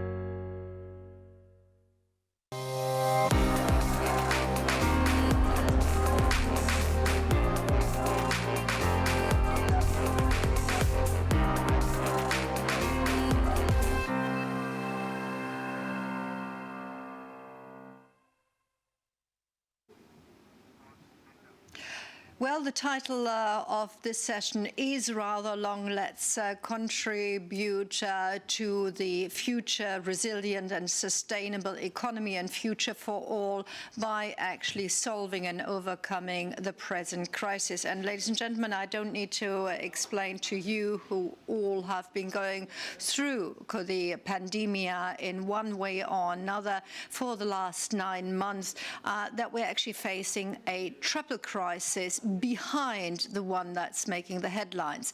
We're talking about climate, we're talking about biodiversity, and we're talking about the health issues that are closely related to, but always in the backdrop of the COVID-19 pandemia. So we are at the moment not living in a sustainable state. We're not living in a stable system. What can bioeconomy contribute that we overcome it? Well, there is new economic thinking everywhere, and in the keynotes we will reflect on some of the changes in attitudes, the changes in thinking that are all around the world. There are two aspects to it. For one, we need actually new terms, economic concepts and measurement approaches, but on the other hand, we also need innovative solutions for the decoupling of economic growth and resource consumption. Now, we're going to exploit all that in the 4 keynotes coming up, and I'm very, very happy that our first keynote speaker is going to share her views in a moment. Let me kick off that when a country is called UN Champion of the Earth, it is after quite some scrutiny. Last year, 2019, Costa Rica actually won the United Nations Flagship Environment Award in the Policy Leadership category for its pioneering role in fighting climate change. Well, the country may have 1 or 2 geological advantages, but without foresightful policies and determined governance, even the best preconditions don't help that much. Costa Rica has drafted a detailed plan to decarbonize the country by 2050, in line, of course, with the Paris Climate Agreement and, of course, also with the UN Sustainable Development Goals. The wonderful thing is, in August this year, they have drawn up as the first country in Latin America a dedicated bioeconomy strategy. And to share all her efforts, we now have with us the Minister of Science, Technology and Telecommunications of Costa Rica, Paola Vega Castillo. And it's a fascinating lady that is going to talk to us. Not only was she before, she was minister, the vice minister in the same ministry, but she has a solid scientific background, and she is the first person to have actually done an engineering degree in her country and finished with a doctorate. So quite outstanding with the PhD in microelectronics as the backdrop, and we're very happy that the Minister of Science, Technology and Telecommunications is going to share her views with us now.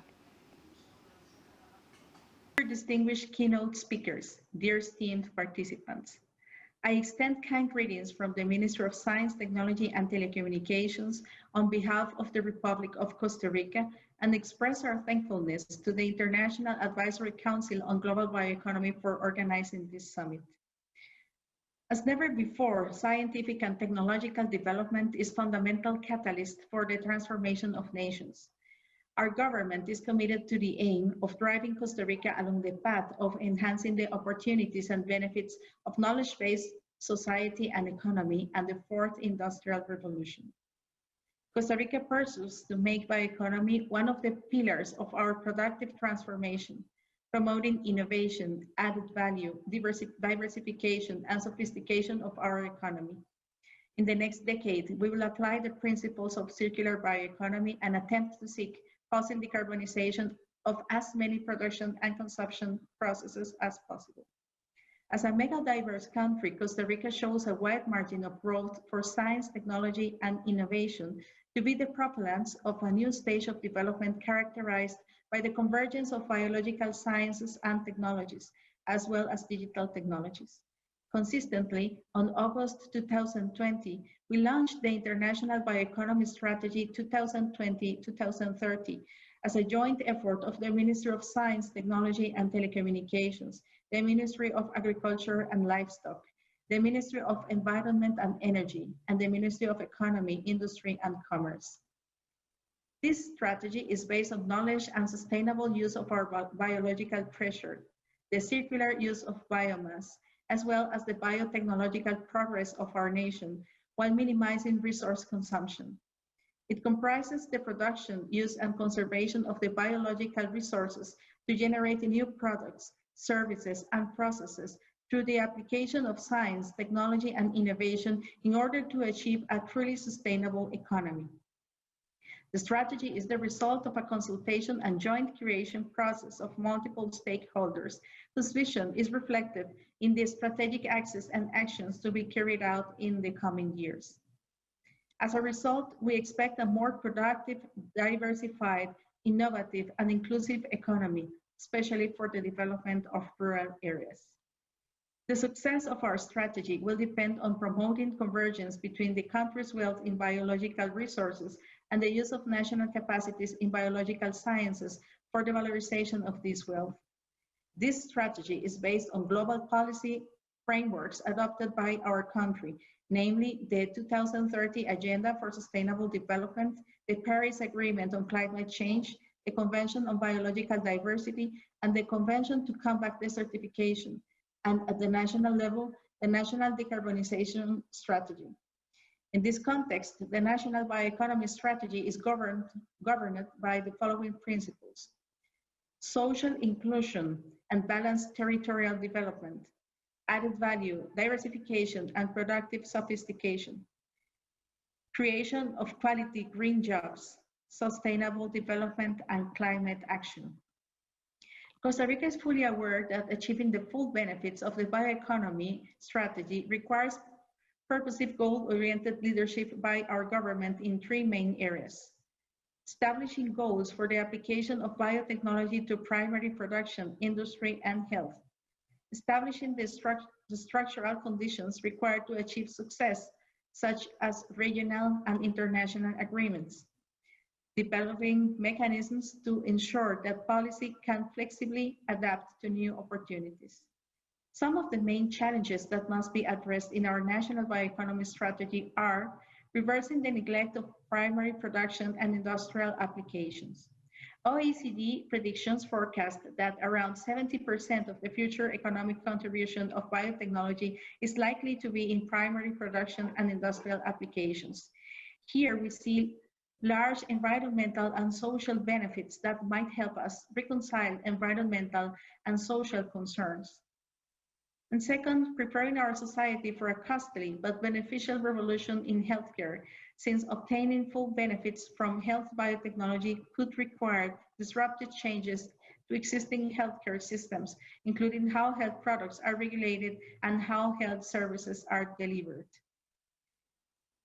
Perhaps the main challenge we face, not only as a nation, but as humanity, is to manage the globalization of the bioeconomy. In a decade, the bioeconomy should be a global endeavor. A paradigm shift is required with respect to the relation between socio-economic affairs and the environment. Given the globalized society we live in, agreements will be required, aiming for global solutions and political articulations to collectively transform our societies into bioeconomy-based, sturdier, and more resilient ones. Growing populations and wealth will shift the main markets to primary production and for many industrial biotechnologies from developed to developing countries. Therefore, international agreements to promote collaborative research, regulatory systems, and market incentives for the use of biotechnology will become essential for future sustainable use of water, climate, and biodiversity. We reiterate our commitment to promote bioeconomy and sustainability for improving the quality of life and the social and economic progress. We aspire to be an example for the world, showing that harmony between mankind and environment is the natural, most beneficial, and the only truly viable way to achieve increasing and durable development. And this is a thank you from the studio to Paula Vega Castillo. And of course, it's 3 o'clock right at the moment in Costa Rica. So we are very happy that the minister shared her thoughts beforehand and did a video of her thoughts. And now, ladies and gentlemen, of course, the question is in how far Costa Rica can actually serve as a blueprint for Latin America or for countries in similar positions as Costa Rica. That will be discovered in the next couple of years. We said we would share a complete, diverse picture in the keynotes in view of solutions out there. And earlier we talked about the science to business solutions that are already out there. So you should not be surprised listening to the title of the next presentation, Writing the Future of Health and Sustainability with Synthetic DNA. And that, of course, defines a complete different aspect than that of bioscience.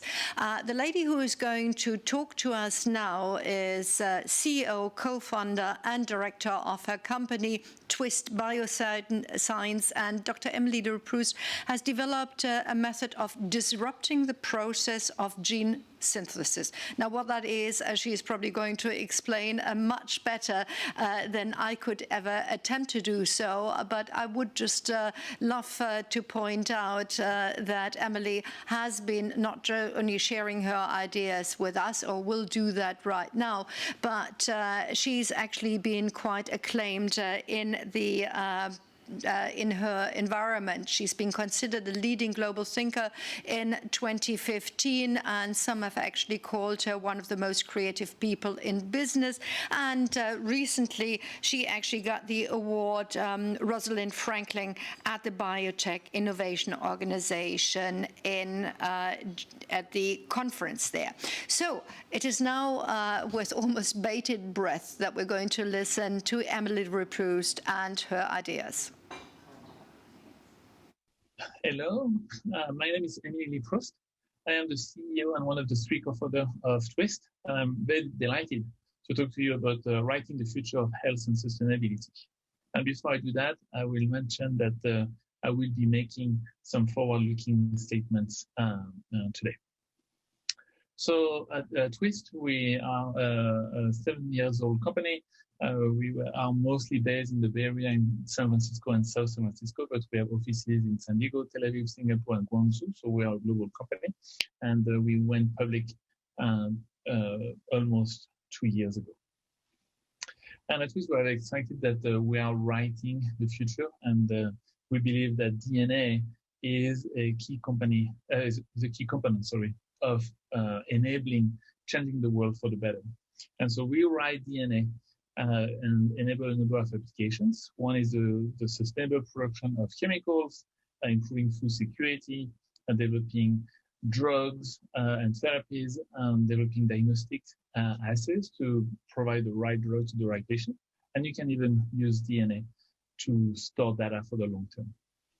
And just to give you a few examples, us humans have done genetic engineering for millennia.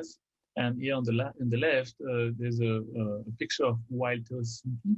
And over the last 1,000 years, our ancestors transformed it into modern corn.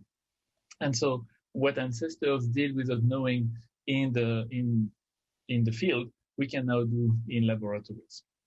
And one example of what we can do now in laboratories is engineering bacteria to deliver nitrogen at the root of plants. And that eliminates the need for fertilizer, which you may or may not know is made from fossil fuel, coal or natural gas, and it's a huge user of fossil fuel. But now we can eliminate fertilizer, and it sounds futuristic, but there are field trials happening right now. Another example is the production of chemicals through fermentation. And so we all know about fermentation, where you feed sugar to yeast or algae and E. coli, and you get alcohol. But you can engineer in the lab, for instance here, bacteria to produce chemicals. So that enables the use of biomass to produce chemical instead of using oil. And we can make a drop-in replacement material, so the same chemicals as we are used to having, but thanks to those technology, we'll also be able to make new materials that you could never make from oil. And then another example of what we can do with DNA is engineering cells of the immune systems, and basically add small pieces of DNA to identify and kill cancer cells. And so thanks to advances like this, in the future, even terminal cancer will become chronic disease. And then last but not least, we can use DNA to store data for the long term. And so data are zeros and ones, and you can convert the zeros and ones into ACGT. And then we can make DNA for storing files, and those are stable for thousands of years. So all of that is enabled with the Twist technology, where we use standard chemistry to make DNA. So again, DNA are 4 letters, ACGT. And so we've taken the known chemistry of writing DNA and we've miniaturized it on silicon. And miniaturization gives us massive throughput and gives us much lower cost to enable new applications. And so to compare what the Twist technology looks like versus what was available before, on the left, I'm showing the 96 well plates. And you may not know it, but it's a piece of plastic that has 96 wells, and in it you can make 96 pieces of DNA. They are called oligos. And so you can make 96 oligos. And on Twist chips, which is the same size as a 96 well plate, we can make 1 million oligos, so 10,000 times more DNA. And so that is the massive throughput and lower cost that is enabled by the miniaturization on silicon. And in addition to that silicon technology, we've added a very sophisticated software infrastructure, because all the products for all the customers are made at the same time on the same chip. So we need to keep track of what happens where, and then at the end, split everything and send the right DNA to the right customers. And thanks to this platform, in the area of synthetic biology, we have other product lines, but in synthetic biology, we have developed a number of product lines with different flavors of DNA. Some people want clonal genes, some people want non-clonal genes, some people want oligo pool to enable some CRISPR applications, some people want variant libraries for doing enzyme engineering. And so those are available today, but we keep developing new products. For instance, we are in the process, we've launched DNA preps, and we're in the process of launching IgG production. And those two products are geared towards pharma companies that are developing new drugs. So just to give you a few examples of what can be done with DNA, here on the right, we work with Vanderbilt University and DARPA on the pandemic prevention platform, meaning that starting from a patient that has recovered from a pandemic, Vanderbilt can sequence that DNA, or sequence the immune system, order the DNA from Twist where we make the DNA, and then they can screen which the DNA is the neutralizing protein, and then that can be turned into a drug. And as an example, when COVID came in, we were able to very quickly work with them, and drugs that they discovered thanks to our DNA are now in clinical trials with AstraZeneca. We can also develop our own antibodies, and we've announced that we have a number of therapeutic leads that have very high potency in live virus neutralization assays, so we're able to also do that inside Twist. And that platform is available for COVID, and we use it for COVID. It's available for a number of other diseases area, and we are actively leveraging our technology to do that. So we can discover new therapies, we can optimize new therapies. Here, for instance, we've taken a bad antibody that we have optimized in just 6 weeks into a great antibody. And that is the power of the platform, is having access to a lot of DNA. And we've done it for multiple targets. So those are different disease areas, and those are hard to drug target, but we were able to find functional antibodies against all those 8 targets in very relevant medical fields. So looking ahead, what is needed? Today, we do export control, and I think export control is done well, but short genes are available, but I think we need to invest into making available longer genes that will accelerate the research. Biomanufacturing is not categorized as a critical infrastructure, and I think it should. Right now, there are many different governments that are dealing with synthetic biology, and I think if there was a coordination, that would be very useful. And then last but not least, DNA is a dual technology, and I think there's an opportunity to coordinate internationally on biosecurity, and there twist. We want to be leaders in that field, and as an example, our effort was published in NPR, but what we want to enable is for national and international regulators to work together and continue the screening of sequences, screening of customers, but have companies and governments should have the right staffing, the right training, the right reporting, the right record keeping, to make sure that biosecurity is done well. And then last but not least, synthetic biology is going to be a driver of the economy going forward, and there's a huge opportunity to create millions of jobs to support synthetic biology. And those are not meaningful jobs. So those are not menial jobs. Those are meaningful jobs, and they can be distributed globally, and to enable the development of new technologies that benefit the health and sustainability of the world, but also benefits the human workforce. So, in conclusion, DNA is a huge driver of health and synthetic biology. I hope that I convinced you of that. And what that means is that going forward, we don't have to choose between nature or human comfort. We can have both in harmony and drive our economy. So with that, I want to thank you very much for your attention. The future has already started, and companies like Twist Bioscience are leading the way. Thank you very much for sharing, Emily, with that inspiring talk just now.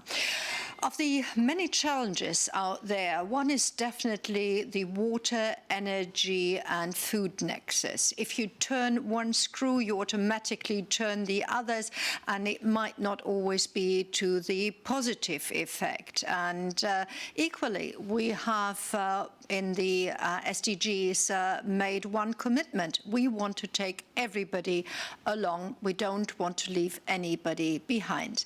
So it is with pleasure that I may introduce now a man, a thinker, a doer, an advisor who has been in the last 30 years working on addressing just these kind of challenges of environmental sustainability and poverty reduction at the same time.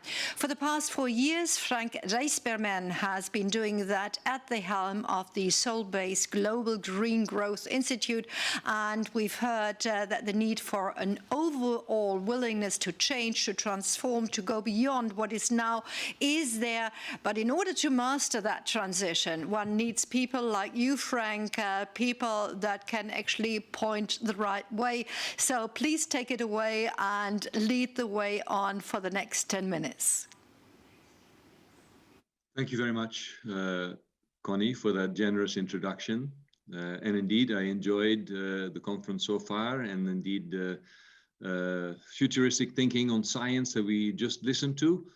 I will focus a little bit more on practical aspects and on the issues of developing countries. And as a member of the IAC, when we prepared for this summit about a year ago, we thought we would speak in this talk about climate challenges linked to bioeconomy, and also about all the climate finance that is being mobilized to address the climate crisis, and how bioeconomy could potentially use some of that finance to implement all the ideas that we've been listening to here. Now, of course, then we were hit by COVID, so my new title is The Bioeconomy's Role in Greening the COVID-19 Recovery, and I'll try to explain what I mean by that. But first, remember that this year, 2020, was supposed to be the year in which we would all focus on the Paris Agreement. Countries are asked to submit new nationally determined contributions that are supposed to be more ambitious, so that we can all have a net zero world by 2050 if we want to try and limit global warming to less than 2 degrees, and ideally not more than 1.5 degrees. For that, the world is still mobilizing a lot of money.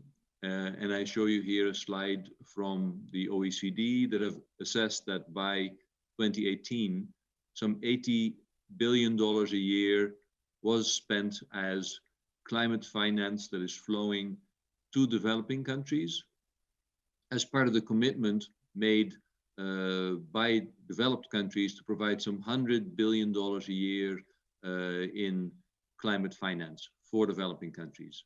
Now, the amount of money that flows to agriculture, forestry, and fisheries as, if you like, proxy for what might be available for bioeconomy-related activities is something like 9%. Not a very large part of the overall flow, but still some $8 billion a year. And I would say that in recent years, there is a lot more attention for what in climate talk is called nature-based solutions. And there have been very interesting reports. I'm showing here a slide from a report that came out a few years ago, that there are many natural climate solutions or nature-based solutions. And there you can see, I think, a lot of scope for applying the ideas that we are all discussing here in the Bioeconomy Summit. If you look, for instance, at the UNDP, the United Nations Development Program, that is implementing a lot of projects in developing countries that are called ecosystem-based climate adaptation projects. Those are the kind of projects that I think have a lot to do with the subjects that we discuss here under the bioeconomy. They have about $500 million for such projects, and about 300 million of that comes from the Green Climate Fund. The Green Climate Fund, the largest climate fund that we now have, sits in Korea as well. And I think that gives you an indication of the kind of flows that go as part of this climate finance to the kind of projects that we could be discussing here in the Bioeconomy Summit. Of course, then we were all hit by the COVID crisis. And I have to say, early in the year, when all eyes were focused on the COVID pandemic, I was worried that it would mean that nobody would have time for climate or development or sustainable development issues. But in fact, I think we have seen that for many people that never worried that much about sustainability, they took the COVID-19 crisis as a sign that indeed our lifestyle, our economic development model was no longer sustainable. And in fact, we are seeing a lot of people that are willing to think that we have to change our ways, that we have to change the economic paradigm. And of course, as the world is now mobilizing enormous amounts of money to fight the economic recession as a result of the COVID pandemic related lockdowns. Some 10 to 12 trillion dollar is mobilized.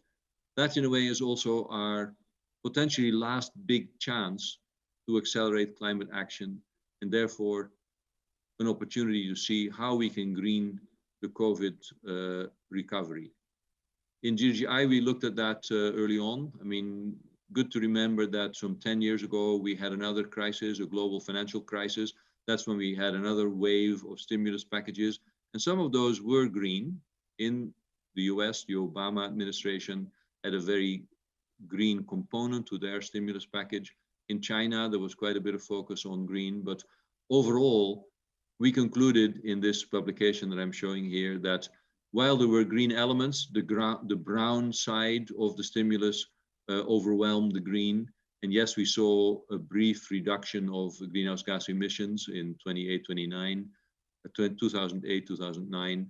But very quickly after that, emissions rose as the stimulus for very energy intensive industries was much larger than the stimulus for the green. So can we do better this time round? And of course, we're in Germany. Germany, that is the president of the European Union these 6 months. And Europe has indeed made these very big commitments to a European Green Deal. I think that's probably the most optimistic sign that we have, that we can combine COVID recovery with a Green New Deal. There are other parts of the world that have made such promises as well.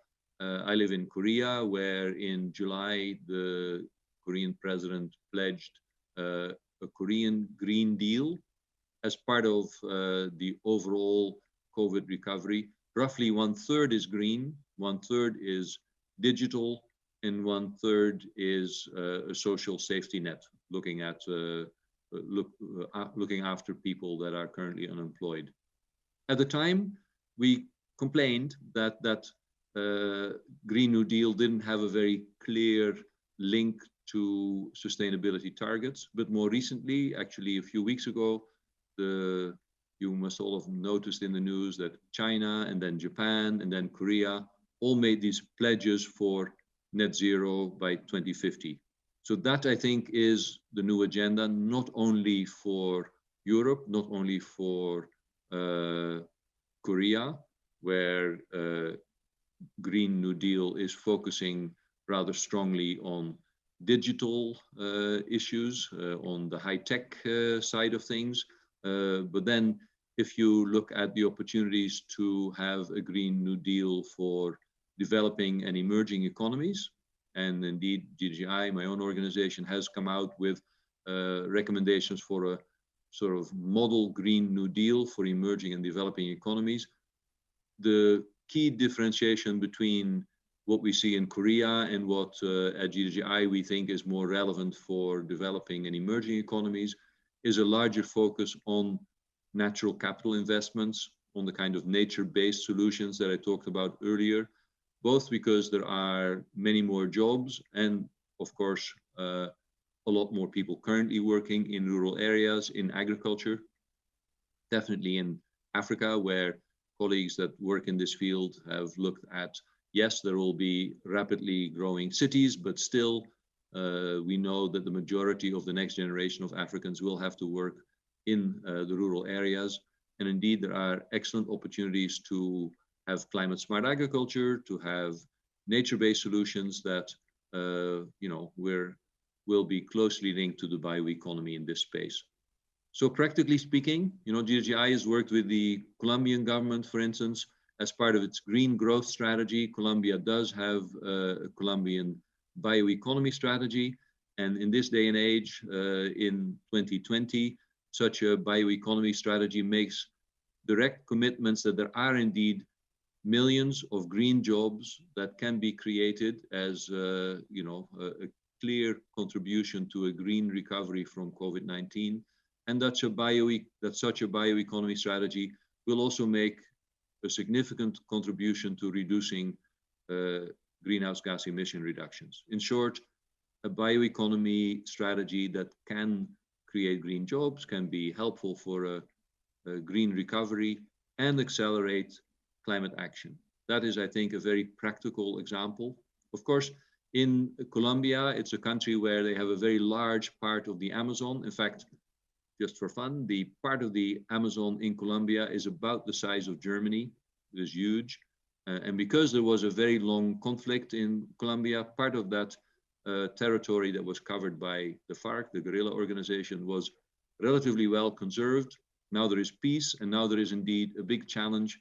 Will that part of the Amazon be developed in a way that is in the interest of the people living there, but also in a way that still is in line with, let's just say, all those ideas for a modern bioeconomy that we've been discussing in this conference.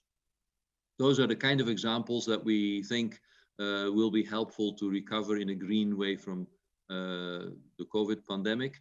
In other countries like the Philippines, for instance, we are doing projects with the Philippine government to focus on value chains in agriculture for small-scale farmers, where indeed we believe that a green recovery from COVID-19 can be done in a way that is very much aligned with the kind of bioeconomy strategies that we're discussing in this summit.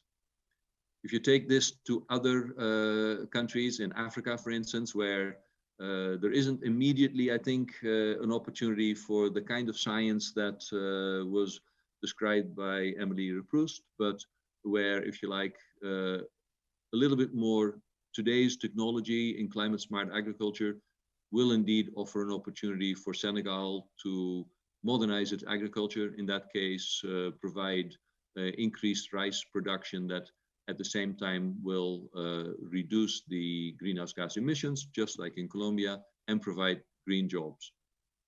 Take that to small island developing nations, such as Kiribati in the Pacific, where they are ultra vulnerable to climate change, very hard hit by the COVID pandemic because tourism has immediately come to an end as soon as we started to have COVID-related travel reductions, and where they have very high incidences already prior to COVID of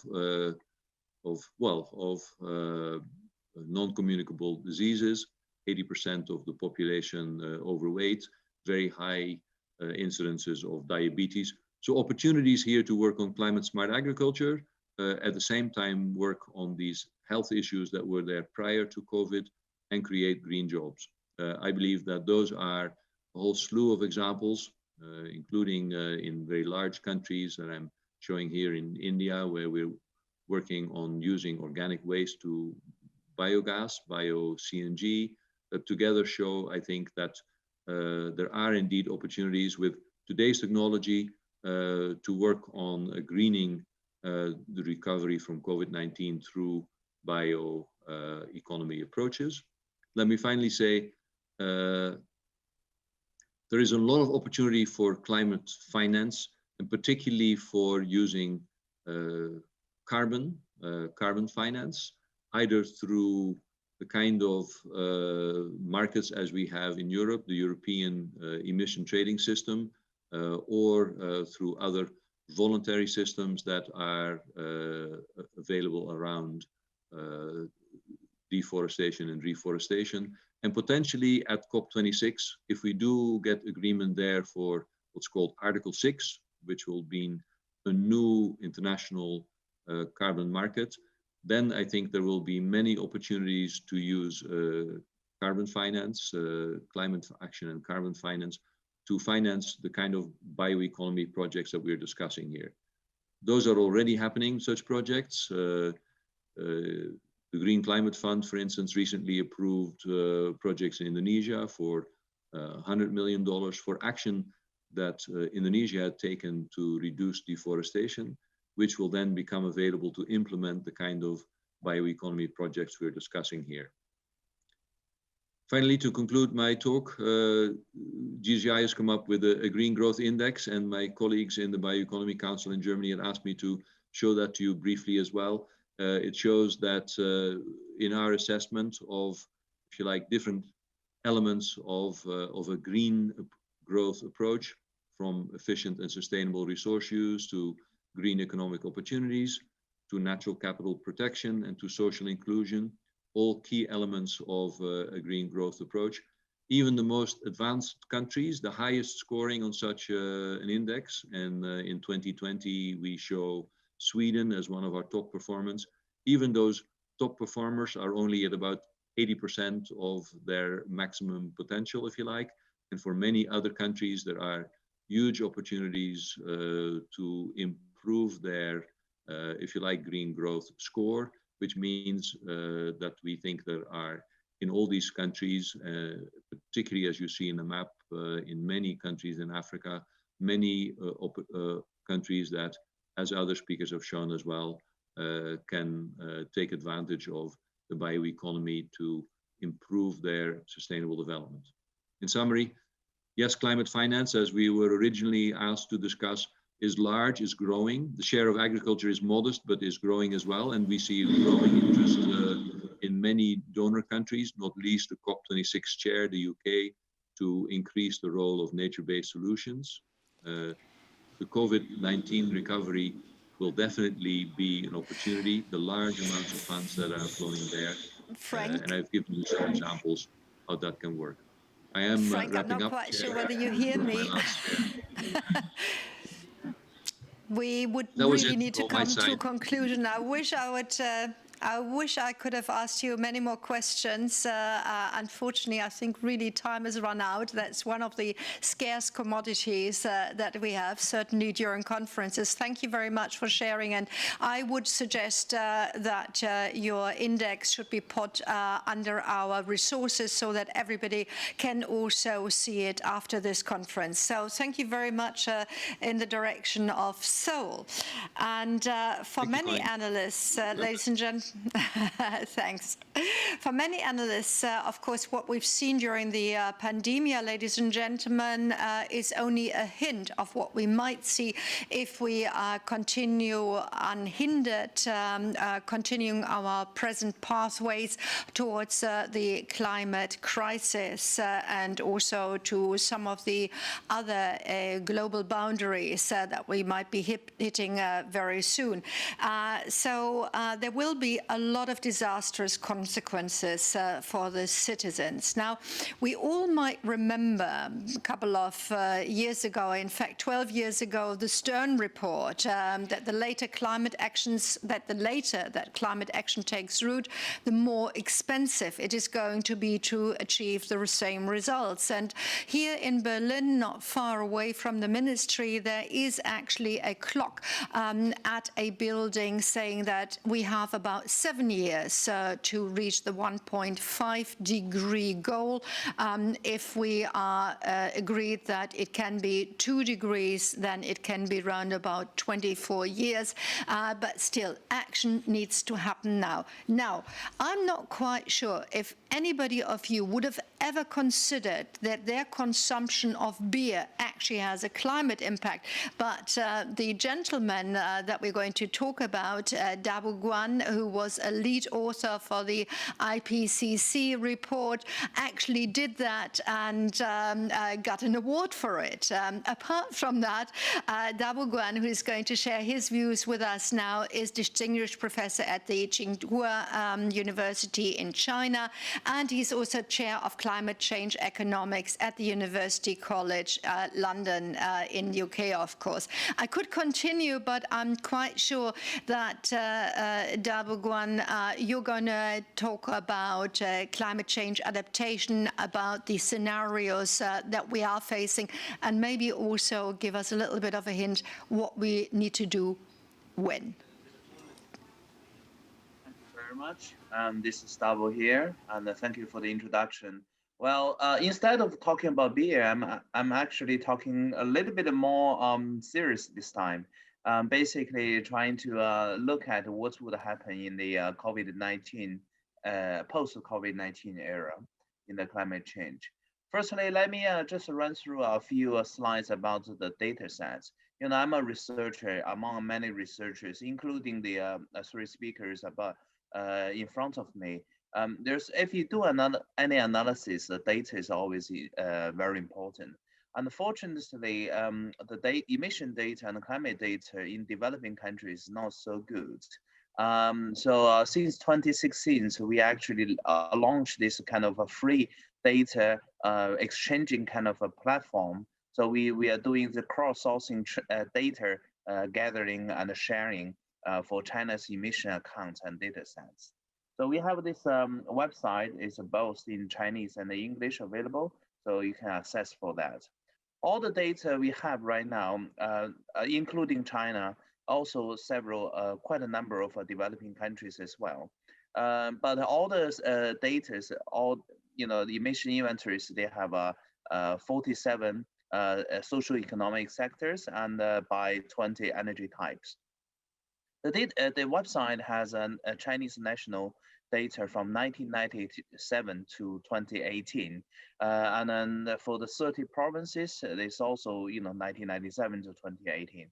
We also have a 300 city level for China, the Chinese city level emission data sets, and we do also have some Indian and former Soviet Union data which we currently compiled. All the data are in the same format by using same statistical method, and in that case, they can be consistently comparable. And all the data are freely available to anyone want to use, and of course, it's not for commercial purposes. And then just speaking, give a snapshot about the national and the regional Chinese emission. This is directly from the data sets. Per capita emission wise, traditionally speaking, more advanced regions, they would have a more per capita emissions, like China, like Shanghai, Beijing. Per capita emission wise, they are quite high. But it's very differently. Some like the least developed regions like Inner Mongolia and Ningxia in the western part of China, northwest part of China, they have a higher emissions because they are rich in coal. So they take the coal out and sell it down, or using for burning for electricity, etc. So their per capita emission is quite high as well. As I said, we have the 300 city level of emissions. There's overall Chinese map, and there's quite a number of blank areas we haven't filled the data in because there's huge job to do that. So and I hope anybody interested in that could join us for the work to fulfill the data need for all the cities and all the regions in other countries as well. By doing that, and recently we among my team, we launched this as a first near real-time carbon monitor around the world. So it's basically given the opportunity by the COVID, and then many of us stay at home, so we start with this platform. So we're trying to compare the emissions this year on daily basis with last year basis. So this is not absolutely near time, but we have a couple of weeks lag time. So it's a near real time. So we got the global, the comparisons, and we can get Europe and US, China, and we have roughly 70 countries on this data set. If you have any interest, you can go to the carbonmonitor.org.cn. So for the data.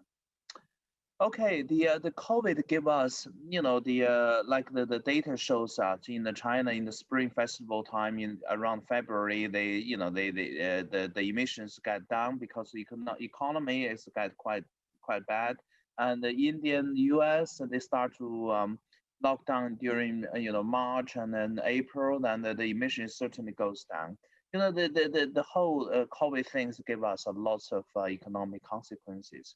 World Bank, working on quite a few papers, and they published several, reports about the impact to the economy. But my question is really, what is after the COVID? We want to get the COVID as soon as possible. We some sort of see some hopes now with the vaccines and with other things, especially in the West. And what's gonna be? The economy is gonna recover. What's about the emissions? The emissions is determined by the economic activities. We did a paper earlier this year, like published in June, but really trying to see what's the whole pandemic's cost to the global economy. And then if they have a second wave or even a third wave, what would happen? So this is 3 pair of graphs that gives you some addition, indications that the overall the pandemic has given us roughly 40% of the GDP, global GDP loss. But if we actually keep our, the restriction loose gradually, go slow scenario, we release our restrictions slowly, step by step, then we will suffer the least cost to the economy. But if we have we suddenly just lift it up, and then the second wave comes in, it will give us at least 10% more global loss to the first wave. But if we get if we just don't work with each other, and just like the first wave does, they will, the overall pandemic cost to the world will be 61%. So really, if a second wave comes, well, actually it's coming. So we have to do work together globally, make a cooperation, and to make the economy more robust to every countries. My focus today is on the climate change. It's not purely on the economy. So the post-COVID, there's roughly 50 countries issue the stimuli package. So really, this is to us, to the climate change, is possibly the final chance to go green. And then if we invest our investment to the green technology, to green sectors, we might be able to achieve the Paris Agreement. But if we don't, then this might be the last chance. So we actually did some studies, some quantitative studies. Firstly, by looking at the 79 major economies in the world, and trying to look at, those 79 major economies are accounting 80% of global GDPs and 90% of global emissions. And we see, the possible, the current and the future waves, what would, do to them, and then how their emission would respond. So the current effects, including our observations and what we do for every countries right now, is trying to go back to where we were before. So really, we're going back to the baseline where we want to do. Doesn't matter which country it is. Not the real green stimuli into the green sectors is not happening right now. Still, of course, we are still early in the pandemic, but to the economic recovery, still early in the early phase of the pandemic, recovery. But we haven't seen much. So we did some of the scenario analysis, trying to look at what would happen if we do different type of stimuli. If in the Europe, including the UK, the lots of the government's documents say, okay, all the futures investments is gonna go for the green sectors. So let's believe that, and that's all the 79 countries will do that. So the global emissions will follow the kind of the red line there. So we'll possibly have a hope to cope with the 2°C target in the next decades or two. But if we follow the stimuli package like in many other developing countries does, like India and others, we will have a very high emission. Then we'll definitely away from the 2°C targets. So one last slide, what I want to show a little bit is about the small countries, the developing countries.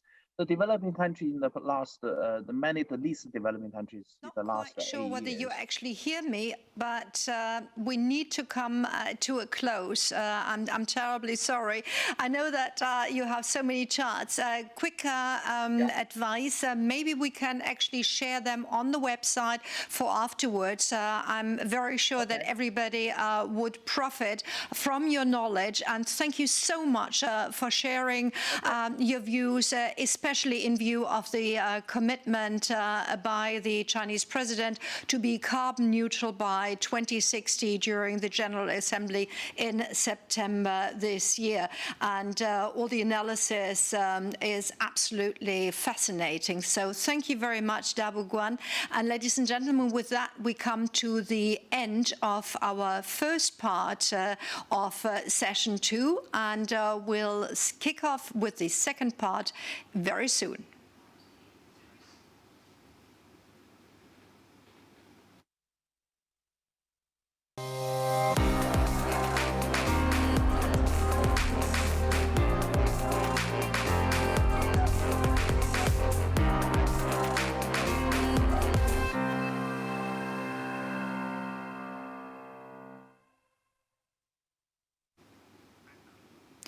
As you see at the bottom, there is the word "the debate." And to lead that debate, I'm going to introduce the session chair, Magdalena Skipper, in a second. But this, ladies and gentlemen, is your chance to actually interact with us. As you will see next to the stream on the right-hand side, there is a window. And Magdalena, I know that you're going to ask a Slido question very soon. I'm just sort of prepping our audience for them to know what to do, and you're actually the first one to go through the exercise.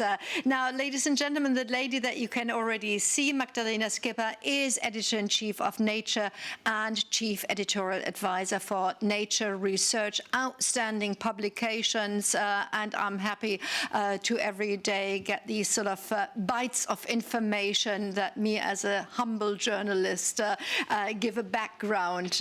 Not always that I can understand everything. I would take a little bit more time.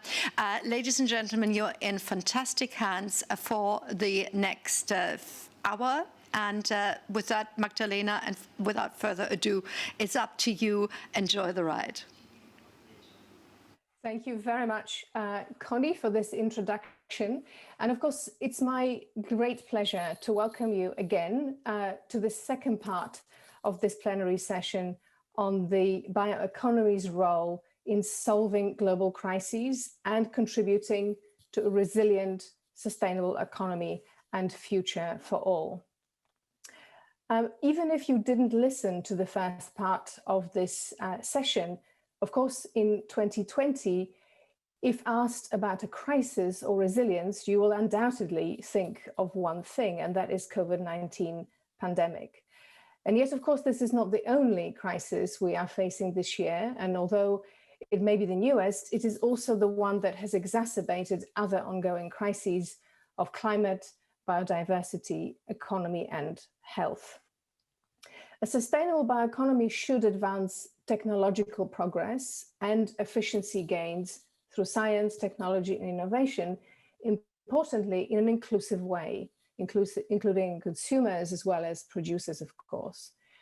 It should focus on our prosperity and well-being, but in the context of the prosperity and well-being of the planet. It should, importantly, embrace social equity in knowledge generation, dissemination, and application. The questions we are asking ourselves today in the context of this Global Bioeconomy Summit is what solutions can bioeconomy offer at this time of crisis? And the hope is that we can see new opportunities in every crisis, including this one. So in this Q&A session, debate session, we will be exploring solutions through the lens of the bioeconomy, including how these bioeconomic solutions can contribute to long-term strategies for more resilient economic and environmental systems. At Nature, a weekly interdisciplinary journal of science, of which I am editor-in-chief of, we are focused on the original research and analyses, but also the way in which they can and should inform policy and other key decision-making. It is therefore my great pleasure to be moderating this session in which we will cover these topics, but also move beyond and include business and management transformation. So to start us off and to frame our discussion, as Connie already indicated, we have prepared a small poll for you to take part in. And we're very interested in your feedback on the following question, and you can see this on your screen now. What is your ideal of progress? Is it relative decoupling, that is technological progress and efficiency gains as a declared goal, or absolute decoupling to really stop the increase in resource consumption? And to participate in the poll, you should be able to see on the right-hand side of your screen a vertical button called Interaction, and through that you ought to be able to cast your vote. So please engage with the Slido. I can see some action already. That's great. We will return to the discussion of the results after a discussion with my distinguished and diverse panelists. So I will now like to, as you continue to answer the Slido questions, I would now like to welcome the panelists to the session and introduce them to you one by one. So first, I would like to welcome Dirk Carres. Hello, Dirk, welcome. He is a bioengineer who holds a PhD in agricultural sciences, is the executive director of the Bio-Based Industry Consortium. This consortium brings together representatives from different sectors to establish a pan-European bio-based industry and represent the private sector in a public-private partnership with European Commission, the Bio-Based Industries Joint Undertaking.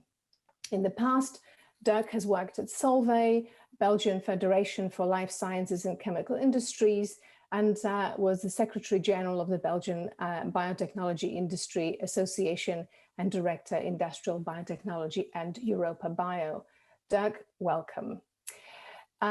Next, I would like to introduce Lina Shrivastava, who is the Deputy Director General for Science of the International Institute for Applied Systems Analysis in Austria.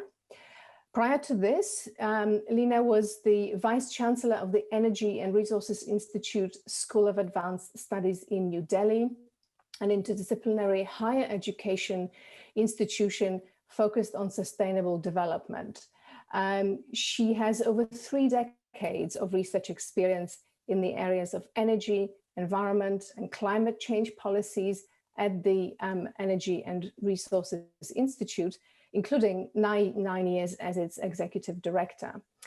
She holds a master's degree in economics from the University of Hyderabad and PhD in energy economics from the Indian Institute of Science in Bangalore, India. Lina, a warm welcome to you.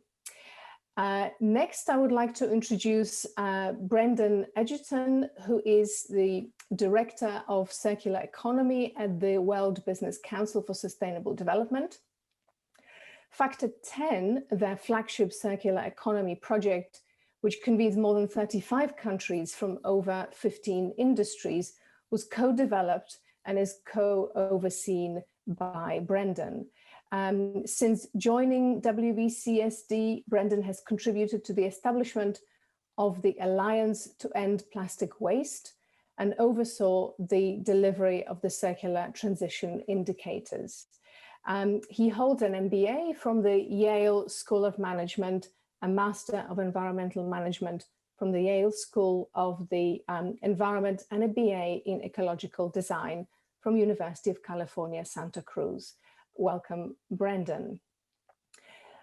Next, I'd like to introduce Helena Vieira, who is Director General of Maritime Policy under the Minister of the Sea in Portugal.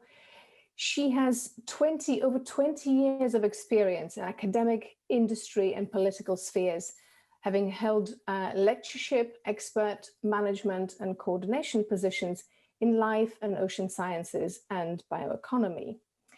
Helena has a PhD in biomedicine from Imperial College London. She founded new startups and was co-founder and CEO of BioAlvo SA, a Portuguese biotech company, executive director of Blue Bio Alliance, the Portuguese network for the marine biosciences sector and a full associate professor of FCUL in entrepreneurship, innovation, and technology transfer. A warm welcome to you, Helena. And next, I would like to introduce Torfi Johannesson, who has extensive experience of policy development in bioeconomy and rural development. He currently serves as a senior advisor at the Nordic Council of Ministers. Having grown up on a farm in northern Iceland, he graduated from the Agricultural University of Iceland and received a PhD degree from the Royal Veterinary and Agricultural University in Copenhagen. Prior to joining the Nordic Council of Ministers in 2015, he worked as an associate professor at the Agricultural University of Iceland in rural development projects and in the Ministry of Industries and Innovation in Iceland. Welcome to you, Torfi. And finally, my final panelist is Rachel Weinberg, who is a professor in the Department of Environmental and Geographical Science at the University of Cape Town in South Africa, where she holds a national research chair focused on environmental and social dimensions of bioeconomy. With a background in both the natural and social sciences, her interdisciplinary research spans topics relating to biopolitics and biodiversity-based economy, social and environmental justice, agroeconomy, and sustainable agricultural futures. So as you can see, the panelists among them bring a real wealth of expertise from a diverse range of disciplines and across many sectors. So let me dive in with questions directly. And my first question is to you, Dirk. How do you feel we can best interpret what globally oriented SDGs mean when implemented in the bio-based industry context? Yes, thank you, Magdalena. So I think, first of all, this is a very important question and an important topic. We have around 240 members from different sectors, and we all want to comply to these SDGs. Today, by the way, any company, any industrial sector in support meeting these UN SDGs must be able to demonstrate it. How are their activities aligned with these goals? So I think in the future, it will not only be important to say that our activities are good for a certain SDG in a qualitative way, but it will be important in the future to say how much it contributes in a quantitative way to these SDGs. And this is not easy. So together with our consortium, we start to work with the BBI already since the beginning, because projects that were funded by the BBI, the partnership between BIC and the European Commission, were obliged to measure the sustainability, the environmental impact, the social impact, economical impact. And this has been done already since the beginning. But at the moment, as we are preparing the new partnership under Horizon Europe, the so-called CBE, Circular Bio-Based Europe, we want to go one step further. And to do this, we worked with the Institute for European Environmental Policy, developing a report with guidelines on how to measure the contribution of projects, of investments in the bio-based economy to certain SDGs. So that we can also explain in a quantitative way what these projects contribute to the different SDGs. I think this is an important element. So we have now a toolbox with instruments to assess whether and how bio-based projects or investments done by our members are contributing to the SDGs.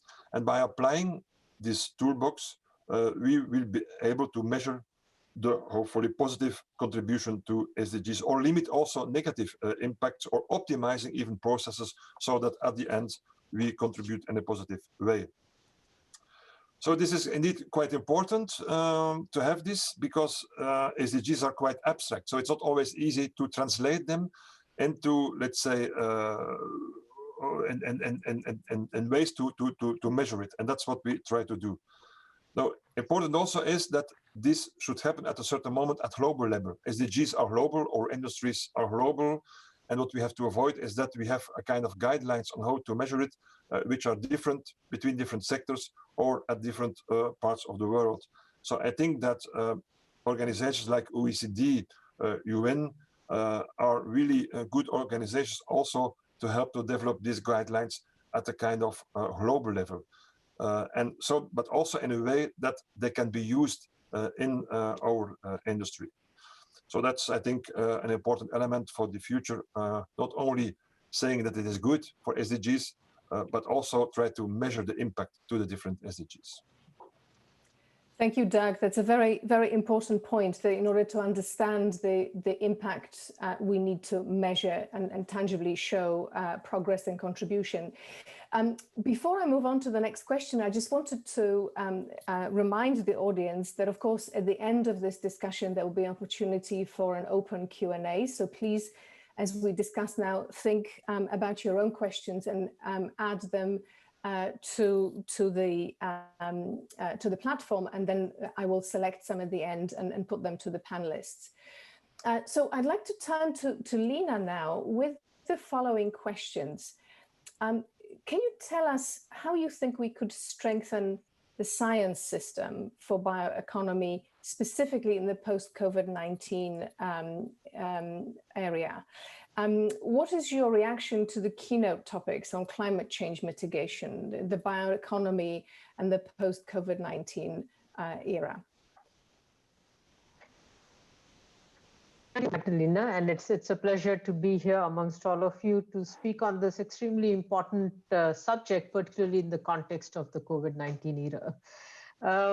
To come to the first part of your question on science systems, I think I would like to emphasize the point, which is a fairly obvious point, that every ecosystem from which we are deriving the services on the basis of which the bioeconomy is driven provides multiple services. So I think one of the things where science needs to be able to help decision makers in particular is to be able to talk about optimizing these services in the context in which they are being provided. And I think I'm emphasizing this because it probably is not done to the extent to which it needs to be done. And I'll come back to that in just a minute. I do believe that there is a lot of work that has been done on improving biomass productivity. There can be more, of course, but there is already a lot that has been done. I think the key challenges also lie in ensuring adequate access to inputs, so getting in place the kind of policy frameworks, access to information, to markets, integrating sustainable bioconsumption into overall economy, the role of digitalization. I was very happy to hear about Korea earmarking about 33% of its recovery budget towards the whole digital issue, which I think is critically important. But we need to be able to look at all of these challenges and the role that they can play in being able to push forward a sustainable bioeconomy. And by that, I also mean that we are able to take care of the marginalized communities in countries. In the context of the climate change discussion that just took place, I think it was interesting to listen to both Frank and to Professor Guan. And I think both of them emphasized the fact that we probably have just a final chance to go green.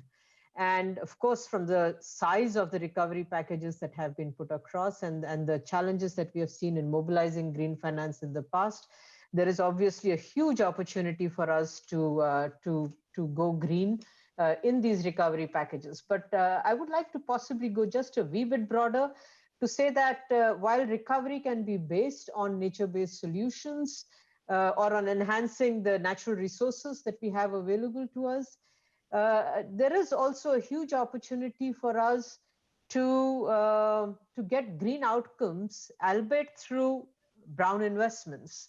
And I think a key learning that we went through an exercise that we had done along with the International Science Council to look at these post-COVID sustainability pathways that can be designed, is that the whole notion of urban redesign and redesigning the use of urban spaces can have a significant impact on both climate change as well as sustainable development. So I think we do need to look at green recovery in a slightly broader context, and I hope that this will be our focus as we are going along.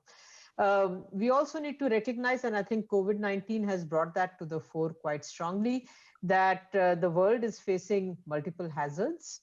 COVID-19 is an illustration of how soon it can come, how even though there was some forewarning that we can have an epidemic of this kind, or epidemic of this kind, we did not really fully predict the magnitude of impact or the scale of impact that it would have. So there are multi-hazards that we are facing, and there are also enormous opportunities that have come to the fore from this. We need to learn from the mistakes that we have made, that and COVID-19 has held this up as a mirror to us. And as you pointed out, Magdalena, I think these really focus on issues of resilience, issues of justice, issues of equity, and we have done a pretty poor job of that in the past. So science has to help bring all these different parts together, has to take a systemic approach and inform the patterns of development as we are going forward. On the other hand, I think we also need to recognize, as a recent Nature article actually has brought out, that science and the science system is not doing too well in supporting the kinds of values that one just spoke about, of equity, justice, and resilience, and so on. Yes, in the context of agricultural research publications, this particular article, based on a CERES survey, basically highlighted the fact that as a science community, we are grossly inadequately responding to the need for solutions, that we are in particular oblivious, if I can use that word, to the challenges that are faced by smallholder farmers and their families. And this is when we recognize that more than 475 million out of 570 million farms in the world are smaller than 2 hectares in size. So there's something which is broken in the science system, the entire chain, that needs to be corrected, and we do need to become much more solutions focused. Thank you. Thank you very much, Lina. Very important points, how science on the one hand should, of course, advise in an appropriate context, and how science and further downstream applications, economy, businesses and industry can actually learn from one another, because in isolation, none of these systems has it fixed, if you like, it sorted out. Thank you very much for these comments. So I'd like to turn to Brendan now, if I may. Do we need to change our understanding of what successful innovation means? What kind of business development strategies and change management is needed in your view? Thank you, Magdalena. The simple answer is yes. Successful innovation has for far too long been focused on specific problem solving and how we can best address a targeted challenge, but doing so in a vacuum. This has created a situation where we are essentially plugging one hole and creating another one. It's relatively short-sighted, and as we can see in the situation we're in today, it's unsustainable. Successful innovation of tomorrow needs to solve our greatest challenges within the socioeconomic and environmental context within which they'll be applied. And actually, the circular economy, the circular bioeconomy,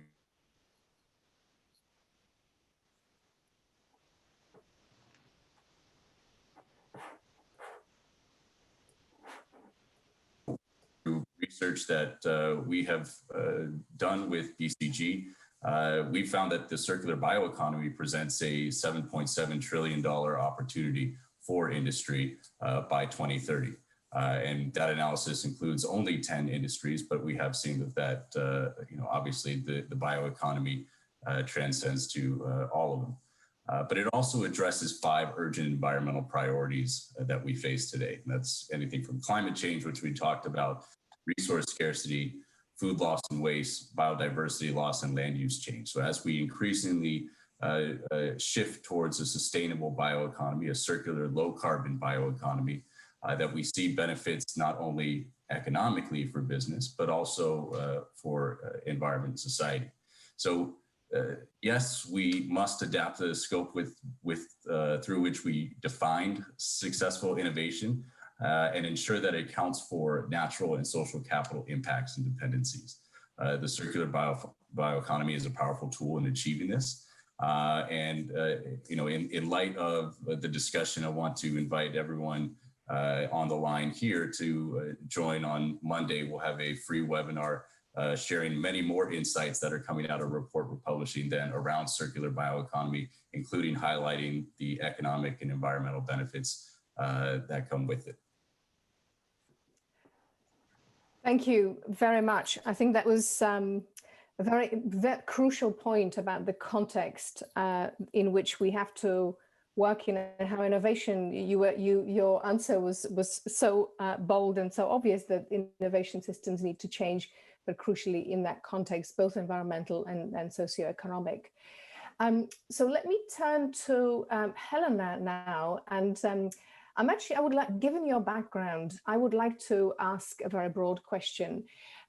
Which solutions do you think are the most poignant that the bioeconomy provides for addressing climate change, biodiversity loss, and unsustainable food system challenges today? Thanks, Madalena, for the question. So I think that for the audience listening to us, we have to remember that bioeconomy means putting nature at the heart of economy. And this actually makes it different to look at all the societal challenges we have when we think this way. So the climate change mitigation potential of bioeconomy is estimated at about 2.5 billion tons of CO2 equivalents per year by 2030. This is quite a lot in terms of decarbonizing our society today.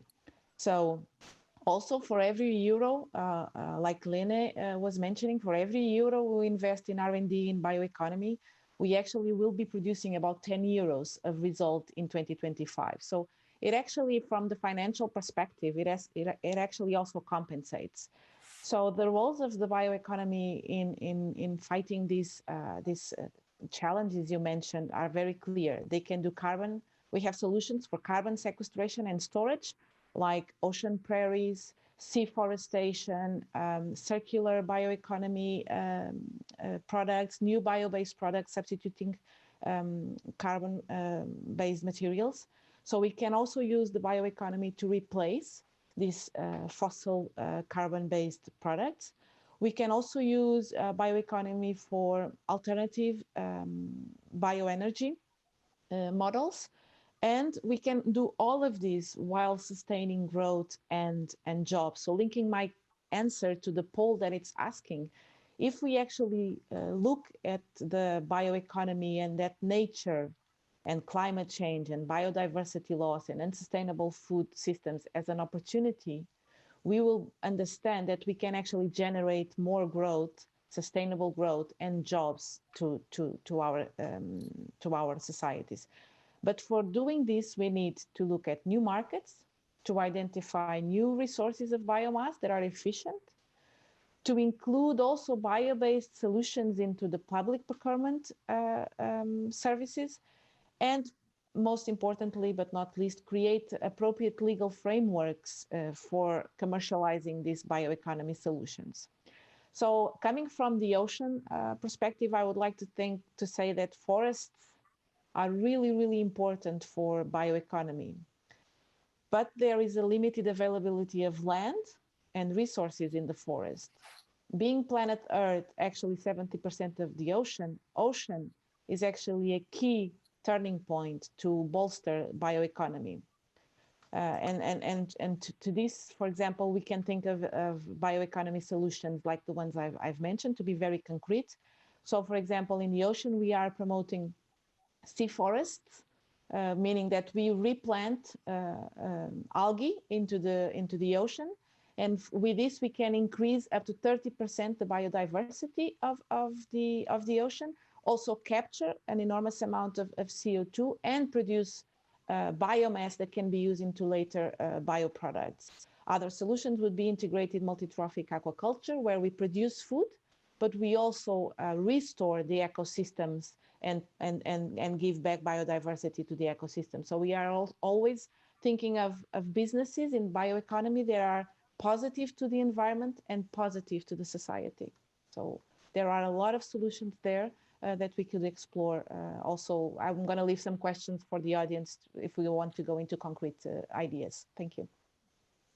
That's great. Thank you very much. And it's really striking. You started with reiterating the opportunities that bioeconomy brings, and of course emphasized the potential of the ocean, which sometimes is my impression is that potential is underappreciated. So that was really a very valuable contribution. Thank you. I wanted to turn now to Torfi, and in doing that, I want to look back to the link between bioeconomy and SDGs, something we started at the very beginning with Dirk.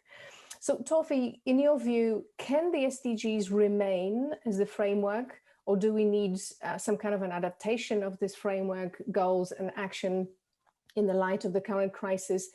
And my follow-up question is, how can best practices be successfully shared in order to raise awareness on how bioeconomy solutions contribute to coping with global crises and to achieve SDGs and, of course, the Paris Agreement? Yeah, thank you very much, and thank you for the question.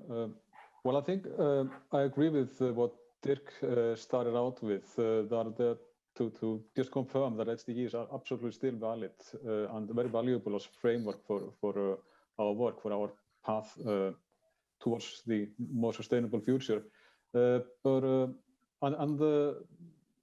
Of course, we're having special situation now, but I don't think this is the end of special situations. I think we will always have to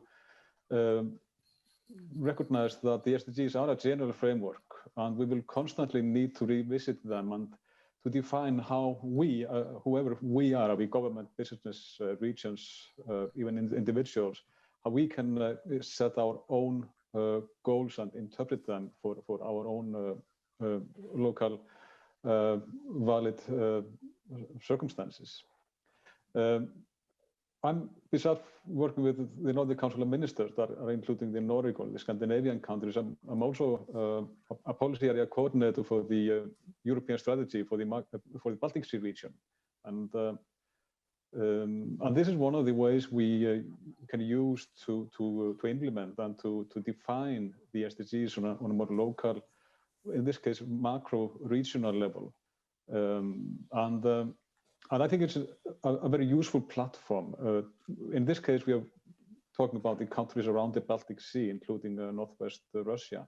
And here we managed to combine the different regions with businesses, NGOs, and governments to produce kind of long-term processes for policy development. And this is, I think, is a very valuable tool to keep the SDGs alive, to redefine them, constantly redefine the goals.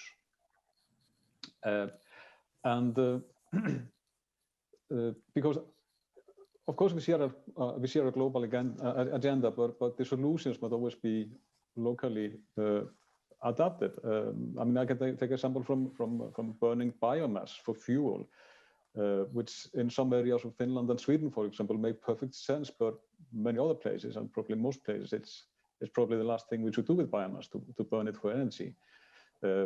Animal agriculture can definitely contribute to increased biodiversity in some places and carbon storage, but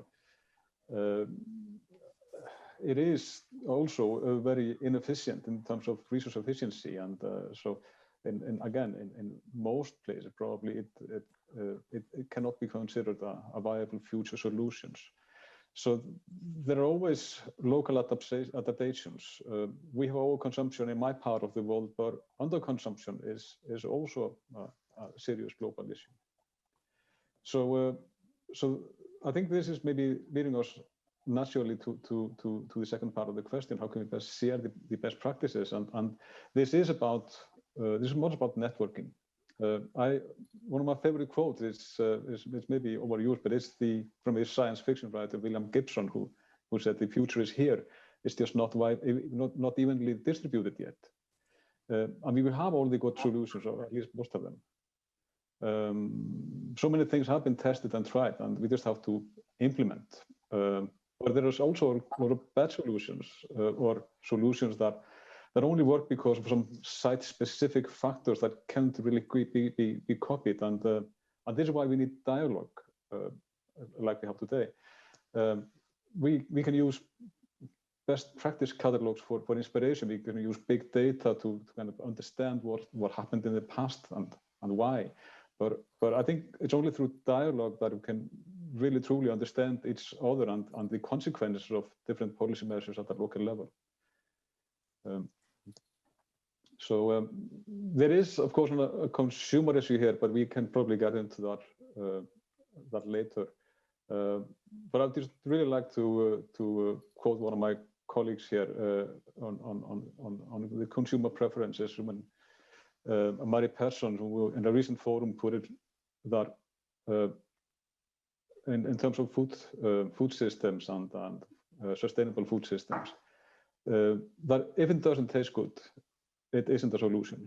So yes, we have to have the consumers with us, but we have to provide them with something that is good, that tastes good, that is sensible. Thank you. Thank you very much for this framing of SDGs. And it was interesting how Dirk, I believe, mentioned that SDGs in some way can appear abstract, hence the need for measurement that he spoke of. But the way I interpreted your comments was that actually the abstract and generality of SDGs makes them enduring. So, you know, you spoke of the fact that this is probably not the only special situation that we're in, there will be others. And so we have to, through collaboration and dialogue and actually inclusive discussions, you gave example of that, of many different actors and stakeholders, we will continue to keep the SDGs alive and of course bring them to a local level, which is where the real action, the real implementation is going to happen. So that was very helpful. Thank you very much. And just on a personal note, I have one of my favorite quotes is also from William Gibson, but that's for another meeting and another discussion. So I'd like to turn to Rachel now, if I may. And another very general question for you, and again, tapping into your own very broad multidisciplinary background, really. So in your view, how do we integrate? How can we make the most of integrating environmental, climate change and bioeconomy issues into policy? Thanks, Magdalena. And I guess the stock standard response to this question would be better coordination and integration, setting up interministerial committees to break down some of the silos that we know exist, joint planning, improved implementation to enable policy cohesion and other measures. And certainly these sorts of actions would help to reduce operational fragmentation. But I would question whether this is enough, and I would ask how we move towards a more strategic, long-term and visionary approach. So if our central objective, as we've heard many times today, is to see the bioeconomy as a way to respond to climate change, to mitigate its effects, to stem the biodiversity crisis that we face, then we need to insert these goals very firmly at a much higher level of national development planning and policy and raise their political profile. We also need to recognize that government policies are often quite schizophrenic, adopting strong government environmental goals on the one hand, while promoting economic growth at all costs on the other. So I feel we need to start making very bold moves towards new economic thinking and paradigms, shifting towards metrics that measure how people and planet thrive, removing our obsession with economic growth, and unleashing regenerative designs that create circular and inclusive economies. And the central problem we face is that the natural resources with the greatest value tend to be the code that governs in policy, which is the reason that we see mining or oil or logging taking precedence in policy decisions. So how we shift that thinking is critical. The bioeconomy, we've heard, has great potential to enable more sustainable and healthy futures for all, but it can also drive further environmental destruction. So we need to be really clear about the bioeconomy vision that we embrace. What is our foundational vision of a good society, and what purpose should, for example, genetic technology serve? How do we see this relationship between people and non-human nature? I think these are questions we haven't really interrogated enough.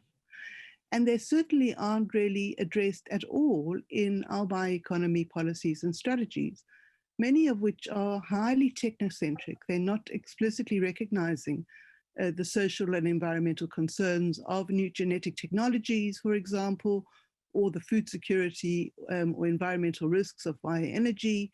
And they definitely don't articulate the contribution that the bioeconomy could make on the ground to poverty alleviation and improved livelihoods.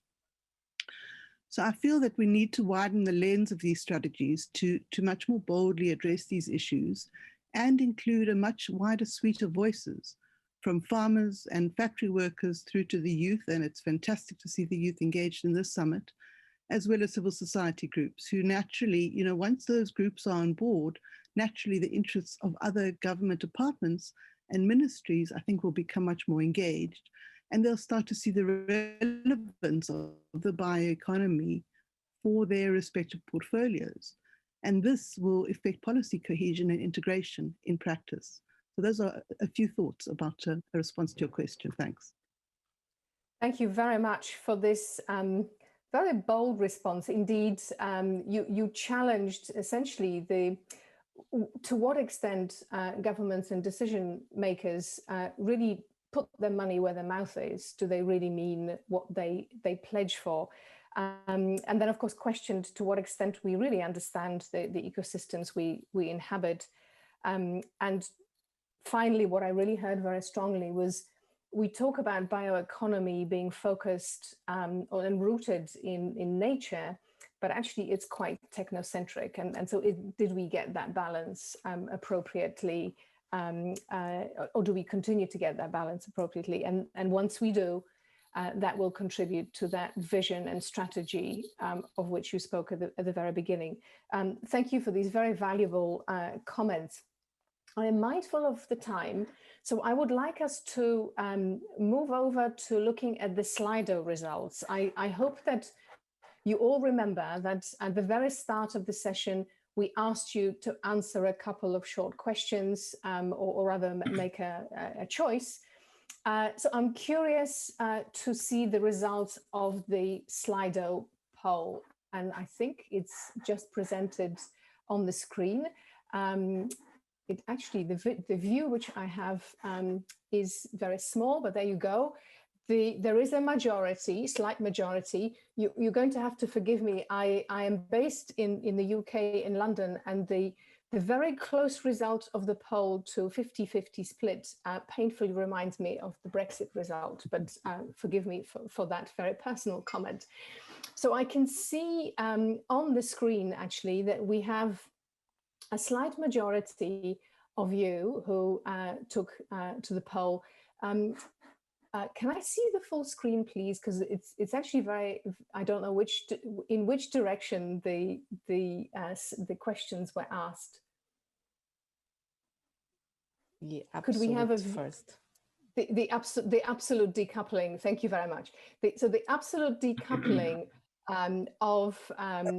you would like to see, majority of you would like to see as the ideal progress to really stop the increase in resource consumption, and a smaller proportion of you voted towards the relative decoupling. So this technological progress and efficiency gains as a decreased goal.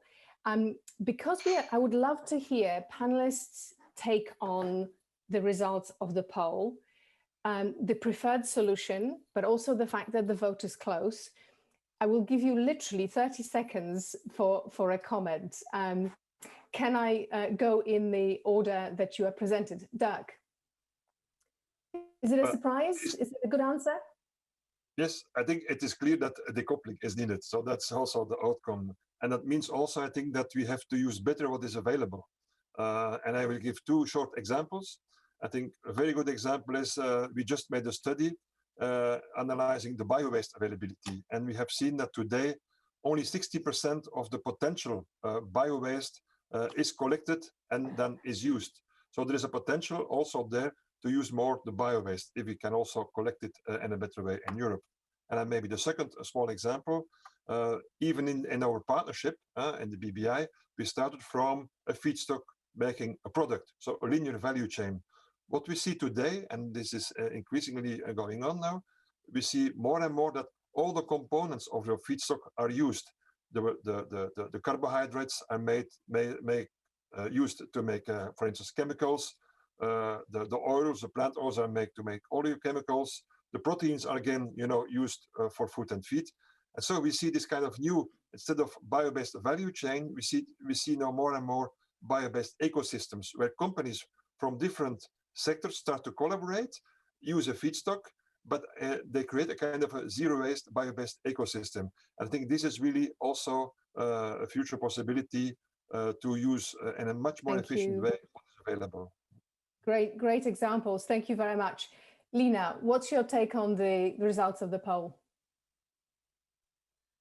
The way I would look at it is that absolute decoupling is a goal that we would like to have. It's almost an ideal situation that we would like to arrive at, but it may be extremely difficult because I think technological progress is the one that is really going to allow us to reach this kind of decoupling. Efficiency gains by themselves may not be sufficient as well. So we need to find a way of being able to channel the technological progress that we have to lead us to the results that we want. I don't think we can pose this as either this or that as a solution. I don't think we're going to get there in real terms. So I would like to see a slightly different framing of the question, maybe. Thank you for this very pragmatic view. So an ambitious goal, which may not be quite yet within our grasp anytime soon. Brendan, what's your perspective? Yeah, thank you. Well, I mean, from my perspective, I think we're past the point where efficiency is sufficient. We have to strive for more absolute decoupling. The efficiency gains is actually what put us in this situation and will continue to put us in a hole. And so we have to be ambitious in what we're aiming to achieve. For example, studies after studies show that we're about 9% circular in how we use our resources, whether they be biological or technical. That is nowhere close to where we need to be in order to address all of the environmental challenges that we face. So if we are going to avoid the situation where we need 2 Earths to supply our needs by 2030, we are going to have to look at aggressive change, both private sector and the public sector, for how we can facilitate that. Okay, thank you. So that's an interesting view. We must be bold and, as you said, aggressive in our next steps and indeed in our ambitions. Helena, what's your view on the questions and the response to the poll? So, like you, Madalena, I was a bit surprised as well to see such a close, such a tiny gap between both. Although I understand Brandon's perspective, I really think that the only way to be bold is to develop technology in order to get to that capability. So I agree with Lina that absolute decoupling is kind of a utopic situation. We won't get there if we don't do relative decoupling much better than what we are doing today. So we really need technology. We really need to increase those gains. Like you said, we only do 9% about circular economy, 9% of what we already have today. So that's the bold number we need. We need to go to much higher numbers there. But to me, that's technology development that's going to lead us there as well. So, yeah. Thank you. Again, giving us that pragmatic perspective on the response. Tofi, how did this look from your perspective? For me, it looks like it's obvious. We don't have any more natural resources. I mean, maybe very, very few. So we simply have to decouple. Maybe more importantly, we have to close all the material loops. We are leaking, our production system are leaking so much. We are using so many resources to produce things we don't really want. We produce meat and milk, but at the same time we produce big amount of methane. We produce nutrient leakage, pesticide leakage, antibiotic leakage. We emit pathogens, and even then we only eat about 20–30% of the animals. We have to stop all these leakages. Energy is the same business here. So I think something like hydroponic systems, microalgae, yeast, I mean, we have to start digging into production systems that we have. We have these solutions and scale them up, because where we can control the side products and the leakage from the systems. Thank you for that. I could see Helena nodding her head, because of course you echoed her comments about technology and also touched on some of the solutions that are going to come from the oceans, or certainly aquatic systems. Rachel, what about you? What's your perspective on the result of the poll?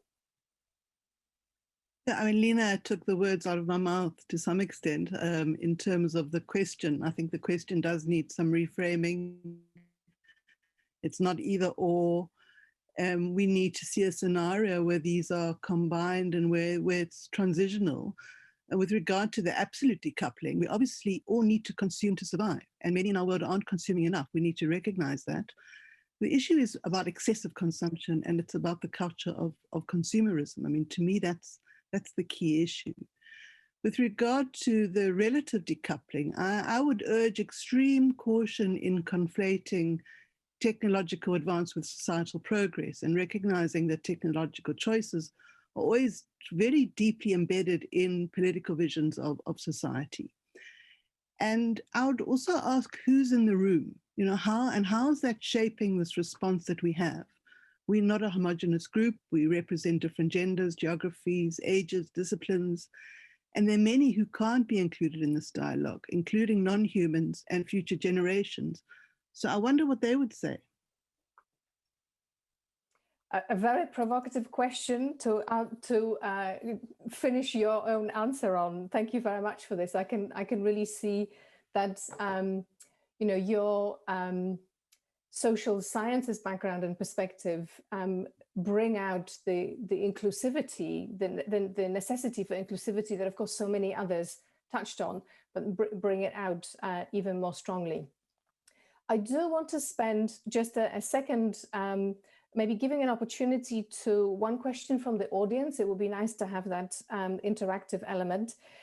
So we have a question here from Raman, who submitted the following question.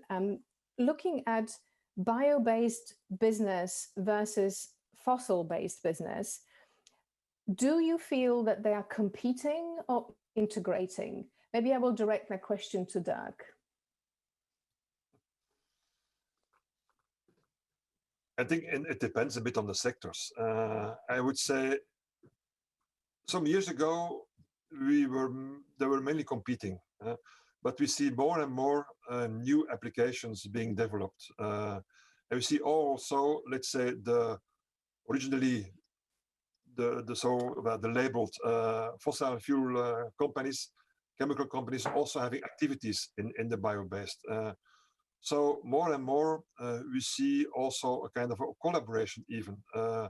So I would say I don't see a competition, but I think we need also the support of these companies. And I think these larger, let's say, conventional companies, step by step, also start to develop bio-based activities, start to collaborate, because they will have to change also in one way or another. But I would say you cannot generalize it. You have two kinds of companies, those that are willing to collaborate, to convert, and those that are still continuing business as usual. On the other hand, what we see the latest years, due to this kind of new partnerships, we see new applications coming up. And that's quite important. We see also more we didn't discuss a lot society. We see more and more awareness, especially with young people, about the possible benefits of bio-based products. And I think this is also a huge trigger to change society and industry.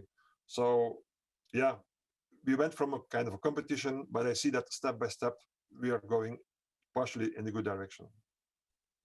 Thank you, Dag. That indeed is a very positive direction and an encouraging direction that you outlined there. So we're coming to the end of our session, and it's been a fascinating discussion, thanks to all of the panelists and indeed the diversity of perspectives they brought. Some of the key things which I heard in this discussion was actually that the current crisis and the resilience that we talk about, that we need to develop and enhance, are perhaps not as unique as we sometimes think about, that these special situations are likely to arise perhaps in some kind of a cyclical fashion, but that the SDG framework, which we have, is general, but that generality is a positive thing, that it allows the framework to continue to be relevant, but at the same time, the onus is on us to measure contributions and progress against these goals, but also bring them down from that global perspective to a local perspective where the real actions can take place. It was really important that it was noted how, when we talk about bioeconomy and understanding our environment, we need to look at the totality of the planet. And we talked about not just terrestrial opportunities, but also marine, aquatic opportunities and their importance. And looking at opportunities which are sometimes very surprising. We heard how we can look to green benefits from originally brown investments in the context of city redevelopment. And finally, in all of this thinking, we have to think about the society and engage the society in the dialogue, in that creation of policies in the first place, in order for these policies to become relevant to us all, wherever we are and whoever we are. So thank you very much for this fantastic conversation. I have enjoyed it tremendously. Thank you for all your contributions, and to all of you listening in. And I will hand you over to Connie.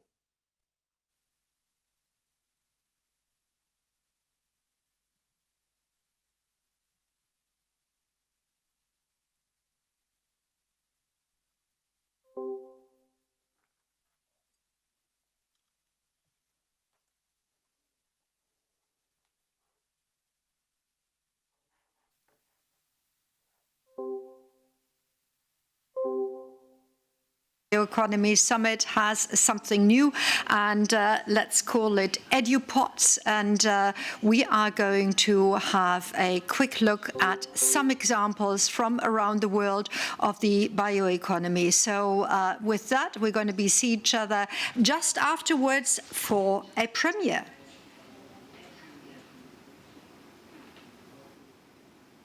Can you imagine a world without colors? Wouldn't that be boring? We love colors, but only the natural ones, which are produced sustainably. Why are our clothes still dyed with azo dyes? I mean, there are proven health concerns and environmental issues. And the worst thing is that nobody knows, because they don't need to be labeled. Why are there still artificial dyes in cosmetics? Guys, I'm putting this cream on my face every day. Well, At least our food contains mostly natural colors extracted from plants. But wait, most of these plants, such as cherries or beetroot, can only be harvested once a year, and they compete with the land used for our food supply. Aren't there any real sustainable colors out here? Hold on, we're working on a solution. We're growing eatable fungi in bioreactors. Not the fruit bodies. I know you prefer to eat them. Only the mycelia. You wonder how that works? Come on, I'll show you.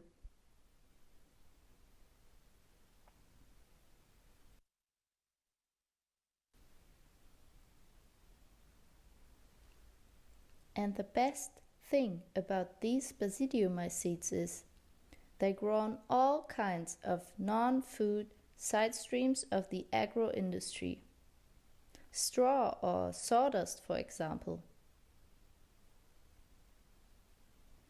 As you see, our green colors are yellow, red and blue.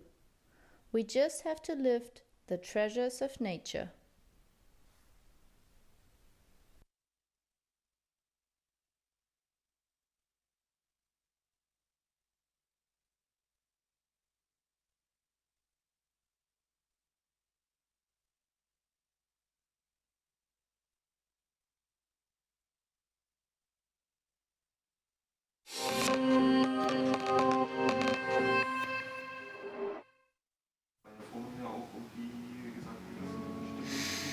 Plastics surround us and are essential to our daily lives.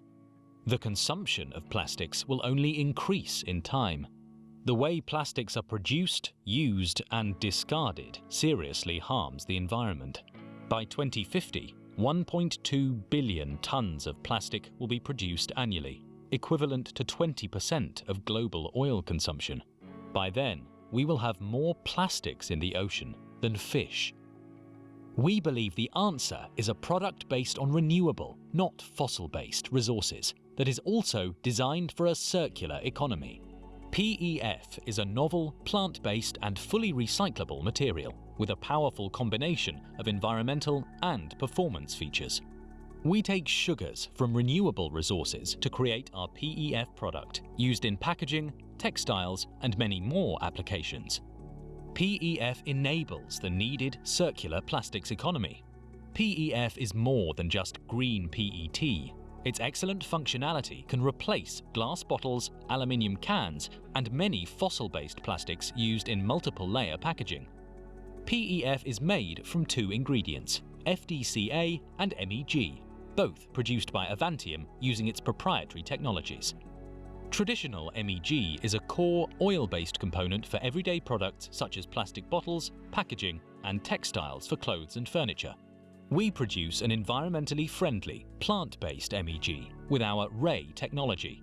Our Ray plant MEG allows us to replace the fossil version and produce 100% plant-based PEF products used in everyday life. Plant MEG combined with PTA can also produce bio-PET, creating green potential for existing PET markets. With consumers making more environmentally conscious choices, the use of plant MEG will provide brands with a sustainable, plant-based ingredient. The ubiquitous range of applications will help us navigate towards a circular economy. We believe in a fossil-free world. Let's go!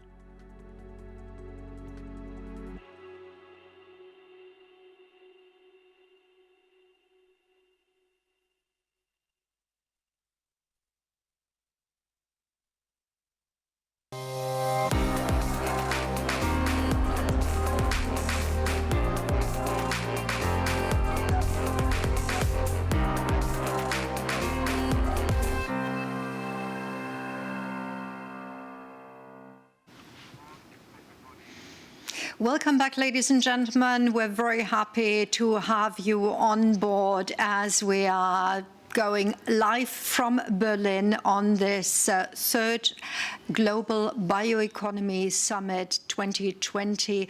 And we are going to talk about a premiere, simply because for the first time, the International Advisory Council on Global Bioeconomy welcomes official partners from continental regions to strengthen the international character of the GBS. And you have heard this morning that all these regions were also involved in drawing up the schedule, the program points, and of course the communiqué. Now, the 5 official partners are Japan, the ASEAN region, Eastern Africa, the European Union, and Latin America and the Caribbean. So it is with a lot of joy that we are going to start on the first region represented by ASEAN and Thailand. And they have actually put together a package for us, which we're going to share now. We are living in a digital era where everything moves quickly. Modern lifestyles constantly adapt to changing trends. Every waking moment, whether one is hungry or full, sick or healthy, biotechnology plays an ever-important role in all facets of our daily lives. Biotechnology has greatly contributed to increased yield and capacity of the agriculture and food industries to meet the demands of the human population. Countless new drugs have been developed through advances in medicine and biotechnology. At the same time, natural resources, energy, and the environment have all been positively influenced by biotechnology, improving quality of life in various ways. The ASEAN countries, including Thailand, have traditionally relied on agriculture and bioresources. And this has been the case for other ASEAN countries as well. Now, in parallel, the ASEAN countries have developed in terms of industries and service. In Thailand, these 3 sectors have developed almost independently. But in the last 20 years or so, the lines of distinction have merged. For example, industries have relied more on bioresources, on agriculture. We have agro-industries, and tourism, of course, rely on the richness of biodiversity. So traditionally, all the 3 sectors of the economy have merged. Now we are entering the modern era, which is called the bioeconomy era. Thailand and ASEAN located in the tropical region, just like our region rich of the biodiversity resources. The most important thing how we can conserve and utilize our biodiversity is the important science and technology, innovation, development, and so very important how we add the value of the biodiversity product in our country. That the most important thing from ASEAN region. We also have platform ASEAN Biodiversity Forum that we can share our knowledge, our experience, how we can manage and utilize biodiversity in our region, especially support our people and also support sustainable development. Southeast Asia is a region richly endowed with a variety of biological resources, and several countries have developed or are in the progress of developing bioeconomy or bioeconomy-related strategies. In Indonesia, for example, bioenergy is gaining momentum, and the ground agricultural strategy of the country includes bioeconomy elements. Malaysia has a national biomass strategy and a bioeconomy transformation program. Thailand has an alternative energies development plan and a bioplastics roadmap. As we know that today bioeconomy and circular economy is very popular in the world, also in Laos. So bioeconomy can be seen as the knowledge based the production and use of the natural resources, biological resources that's around providing for the environmental friendly. In my opinion, bioeconomy means economy based on biological resources, or more specifically, economy driven by biotechnology. As far as I understand, bioeconomy is the economic activity which involves the usage of biotechnological innovations in producing goods, services, and energy such that the usage can be sustainable environmentally. The definition of bioeconomy is a knowledge of how to manage the biological resource and convert it into the valuable products. For the example of the valuable products is including feed, food, bio-based products, and also bioenergy. So it is not only manage the biological resource, but also produce valuable products that can add income and increase the income for the countries and also for the world. For me, bioeconomy, I refer to a kind of business or work we make money by using the biological resources. We can be plants, animal, or microorganisms.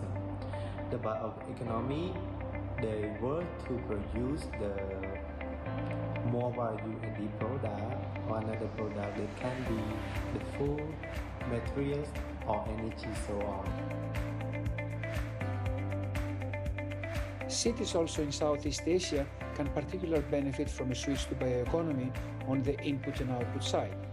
Input-wise, a switch to bioenergy for big cities in Southeast Asia and bio-based products means that they can reduce their dependence on fossil fuels and minerals which are usually extracted far from cities. On the output side, reducing their pollution and waste management liabilities, since bioproducts are easier to process into energy or compost, and they do not require long-term storage in landfills, nor do they present a high risk in polluting the environment. In Southeast Asia, the building and construction sector is growing fast. Bioeconomy solutions can integrate more timber and other bio-based materials into building and construction and can reduce construction waste.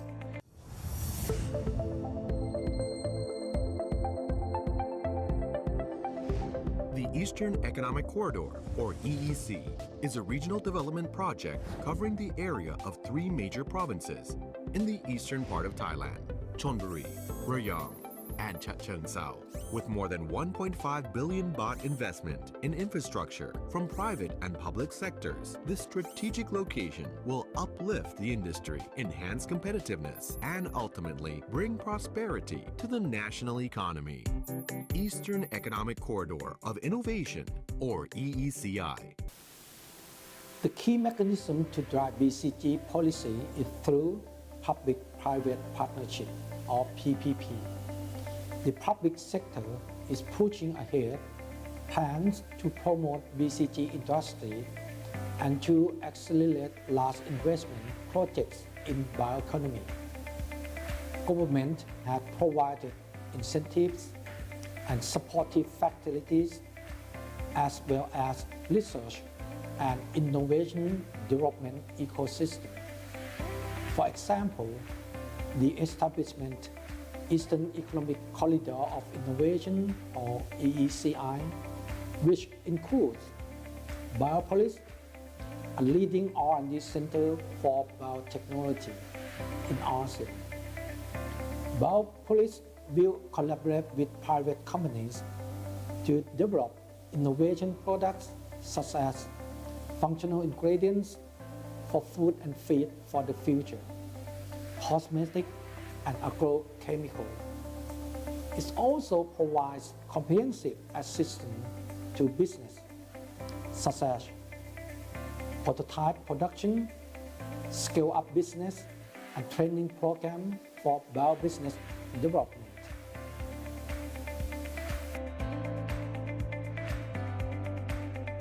First is the government as the policy makers and providing the infrastructure. The second one, the researcher or scientists as the frontliner to perform the research, and also from the industry and business man for commercialization, and also from the consumer or society that will help to promote the bioeconomy itself. In my opinion, there are two most important factors in driving the development of bioeconomy: education as well as the financial support from the governments around the world.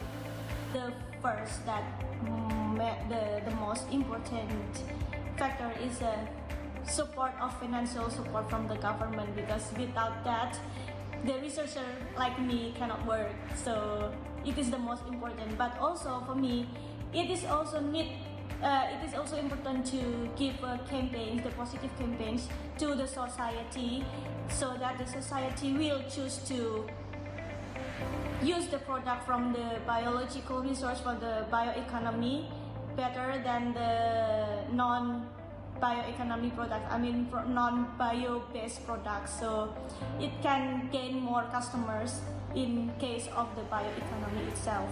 The first one, I think the human resources. The human resources here, not only the business owner or researcher, but it should be all people who involved with this kind of work. For example, like a smart farmer who be able to use the modern technology in their work, and another thing is about the government policy. So in the future, when the situation returns more or less to normal, we will have what is called the new normals, where we hope that the agriculture and bioresources will still play an important role, and tourism and other parts of the economy which rely on bioresources will rely more on the new normals, so that it's not just the real tourism, but mixed with what's called the IT and the virtual reality and the various new techniques of the tourism industries, so that the world after COVID for Thailand will be both a real world and a world which rely more and more on IT and on artificial intelligence and on new technologies merged together with the bioresources, which is our strength. When we talk about COVID-19, Thailand, for example, not just for Thailand, maybe ASEAN member country, other country as well. In Thailand case, even people no job, they come back to their hometown, but they can stay with they utilize the natural resources, especially the plenty of biodiversity. They can alive with no problem. Just why when we talk about biodiversity, it's very important from our people, from our region. The management is very important. How we manage, not just only country perspective, but regional perspective. Bioeconomy becomes more important tool to develop ASEAN economy, as both ASEAN are rich in biodiversity and cultural diversity. The direction of bioeconomy development in this era will be an integration of advanced technology to the utilization of biodiversity and cultural diversity. From our BCG plan, Thailand aims to develop the country through 5S strategy. These are hygienic of the world, high value added products from innovation and creativity, healthy people, happy destination, and finally, harmonious of sustainable society. The global pandemic caused because of the destruction of ecosystems and reminding us that it is imperative to reestablish the links between human activity and ecosystems and create a new development paradigm that doesn't take nature as granted, but it takes nature and bioresources into account. The agro-food system should therefore be a major part of the bioeconomy policy agenda in ASEAN, and there are high expectations that the bioeconomy can provide an important contribution to sustainable development of the agro-food system through the creation of new business and innovation opportunities and jobs, the increase in the efficiency and productivity of natural resources, and adaptation to climate change in the region.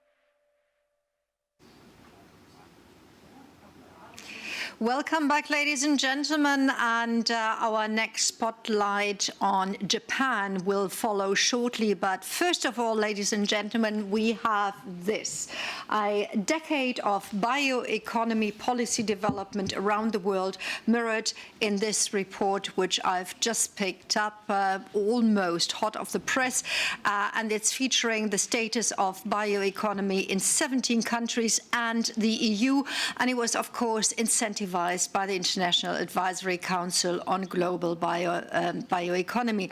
A plethora of scientists have contributed, but now we will hear from the lead authors introducing this report. And may I please mention them? It's Lili Teitelbaum. She is Research and Policy Analyst at the Secretariat of the Global Bioeconomy Summit 2020.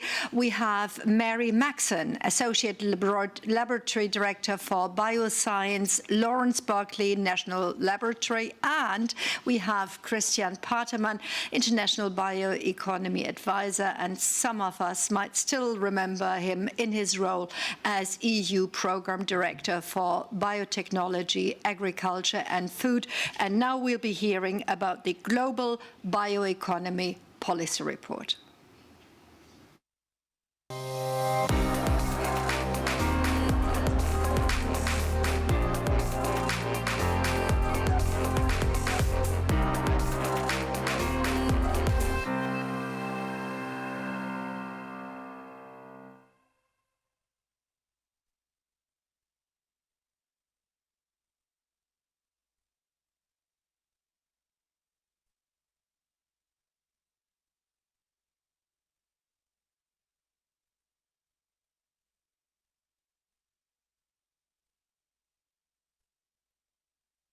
A very warm welcome to all and a special thank you to my guests today for joining me.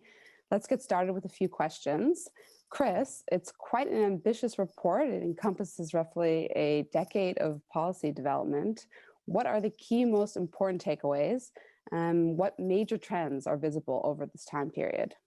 Thank you. I can only be selective, and I would start with an interesting phenomena. That is that the number of states which own dedicated bioeconomy strategies is continuing to rise. In 2010, we had one state. 2015, we had 7. And now this number has tripled. And there's a compatible number of states preparing bioeconomy strategies where these documents are in the pipeline. And that's why we have concentrated on these dedicated bioeconomy strategies. And I'm not talking about the many activities which we qualify as bioeconomy relevant or bioeconomy oriented, which also are implemented by many states. And that is another important trend, if I may say so, the many regional activities and the many regional strategies. And here we have a growing number also of macro regional activities like the European Union, the Nordic Union of States, East African unions, and then also very simple regional countries. And a last remark, we were delighted to see in our last report that there is a growing number of bioeconomy strategies being accompanied by accountable action plans. This is extremely relevant for the future. Great. So it seems to me that there's quite a clear trend that the bioeconomy over the past few years has become more visible, more important in the policy process. But I'm wondering about what you could say about countries' different understanding or their varying understandings of the bioeconomy or political motivations behind these strategies. Do you see any visible trends here, Chris? Yeah, I think there are quite a few ones. Let me start with a very general remark. We noted, in particular in the last report, that the political and strategical landscape in which the development of the bioeconomies around the world are embedded is becoming more and more complex and more even complicated. And we found that reflected in the definitions of the bioeconomy, but also in the understanding of it. In particular, because they integrate now sustainable development goals, their achievement, climate change, climate goals, Paris Agreement, circularity, but there's also the proximity of new developments in technologies like digitalization, artificial intelligence, cognitive sciences, etc.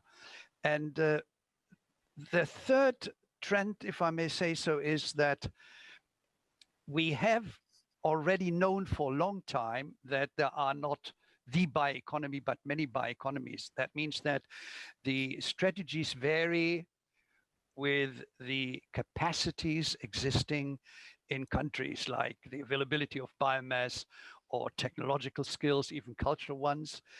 And we therefore think that this is known, but in spite of that, if I may say so, there's a growing awareness that we need to regard the bioeconomy as a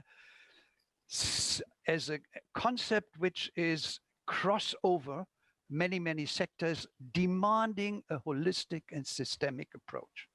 This is extremely important. And in parallel to that, we also noted a growing number of different goals and political motivations. And for example, more recently, well-being or driving economic growth. I mentioned already the environmental and sustainability goals, but also the creation of new jobs. And in this context, it was interesting to note that the hierarchy, which one could maybe recognize among these different goals some years ago, is more or less flattening. And it's very difficult to distinguish between this or that priority anymore. And in this context, it's also very interesting to note a solidification of the relationship between the sustainable development and the bioeconomy. And last but not least, hand in hand with that, a stronger thematic prioritization plus specialization when you look on the political measures. And I'm not talking at this moment what the future will bring, increasing awareness of items like health, of resilience, of biodiversity, etc. Mm-hmm. Now, Mary, if I can pivot to you for a little bit, Almost a decade ago, you helped craft the National Bioeconomy Blueprint. This was one of the first dedicated bioeconomy strategies in the world. Since then, the bioeconomy has significantly evolved. And I'm wondering, looking back at 2012, compared to now to this report that we're reading today, do you think strategies around the world are adequately responding to these kind of increasing expectations for the bioeconomy? Are these strategies capitalizing on the potential of the bioeconomy with really concrete action-oriented measures? How would you answer this question? Okay. Yeah, thank you for the question. There's clearly still work to be done. As Chris mentioned, strategies are increasingly accompanied by action plans, which are providing more concrete measures and accountable milestones to support the strategy's implementation. Some countries are even moving swiftly to develop new economic measurement approaches to facilitate determining a baseline value of their bioeconomies. While we see the increasing role of bio-based solutions in expected transition and transformation processes for the future, I think existing strategies could provide more concrete measures to better capitalize on the great potential that the bioeconomy offers in many areas. As we know, science and technological advances typically move faster than policy, legal, and regulatory processes do. And as this very nice report demonstrates, I think things are moving in the right direction. Great. Now, Chris, I don't know if you see things similarly. What is your take on this? And can you give us some examples, perhaps, of what this means practically? Well, I agree very much with Mary on her remarks. And what I noted also in looking through all these strategies, is that there is the demonstration of the links and potentials to quite a few very advanced areas is missing, like additive manufacturing, like 3D printing, electrification, e-mobility, the critical raw material safety, which is the basis for entering into many new of these advanced products, etc. Also the way how to deal with CO2 as a resource and not just as a climate killer. So let's hope that that will change. Mm-hmm. Great. So Chris and Mary, thank you guys both.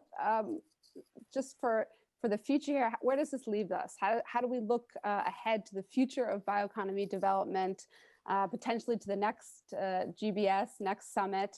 Where are we headed? Chris, if you can start. Mm-hmm. Well, undoubtedly, I think that the outlook is bright. And 2 years ago, I said the traffic lights are on green. They are dark green now, I think. And because we see this growing number of action plans to which are paving the pathways, for a true implementation. But I want to make one last remark, and that is we have an enormous capital with the bioeconomy during the last 15 years. We know how to deal with local and with global supply and value chains. We know how to think and operate in a systemic and in a holistic way. We know what it means to produce innovative products and also services. And all these are things I think our planet will need very much in the future in the post-corona world, and therefore we should really exploit that capital. Great, great. Now, Mary, I don't know if you can add to this as well. I agree. I would say, though, but there are rising expectations, and with them comes a greater need for collaboration, for alignment, and for governance. Chris mentioned the report omitted a few things. One of the things I think that was omitted is the important role of biofoundries. The establishment, for example, of the Global Biofoundry Alliance is a recent example of successful international bioeconomy-related alignment. We need more of this. The rising number and involvement of actors and stakeholders, the growing expectations in society, the fast pace of technology development, the complexity of sustainable transitions demand more than ever a joining of forces at the local, regional, and global level, and the sharing of experience. And I think this fourth edition of the Global Bioeconomy Policy Report in events like the Global Bioeconomy Summit help us greatly in this collaborative mission. Thank you again for a terrific report. Hey, thank you so much. Thank you both, Chris. Thank you, Mary. I hope this has helped spark interest in the report. Please download a copy for yourself on the GBS website, and we hope you enjoy the rest of the program today.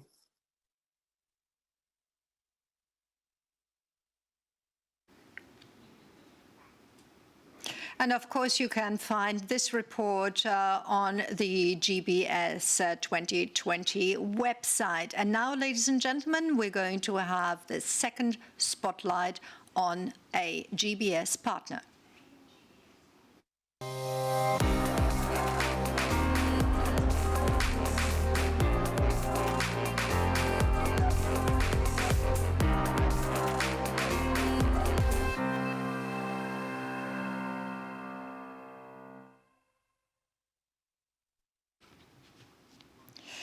And with that, ladies and gentlemen, I have already explained that there are 5 official partners for the GBS 2020.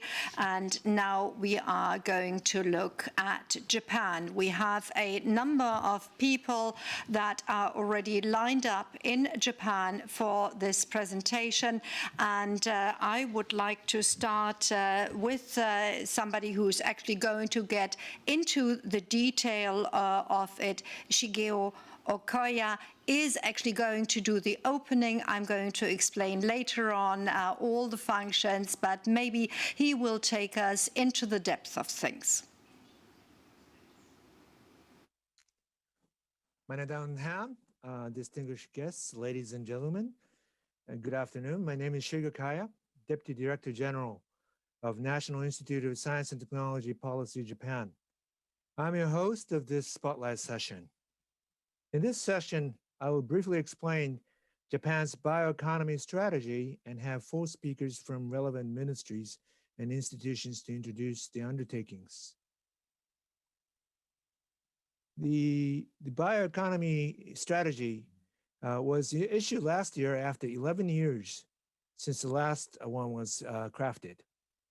The strategy was crafted under Integrated Innovation Promotion Council, which is led then by Chief Cabinet Secretary Suga, now the Prime Minister. And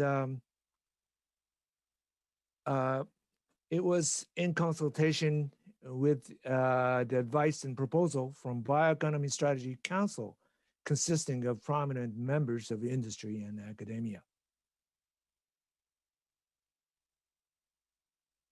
The strategy in a nutshell are threefolds.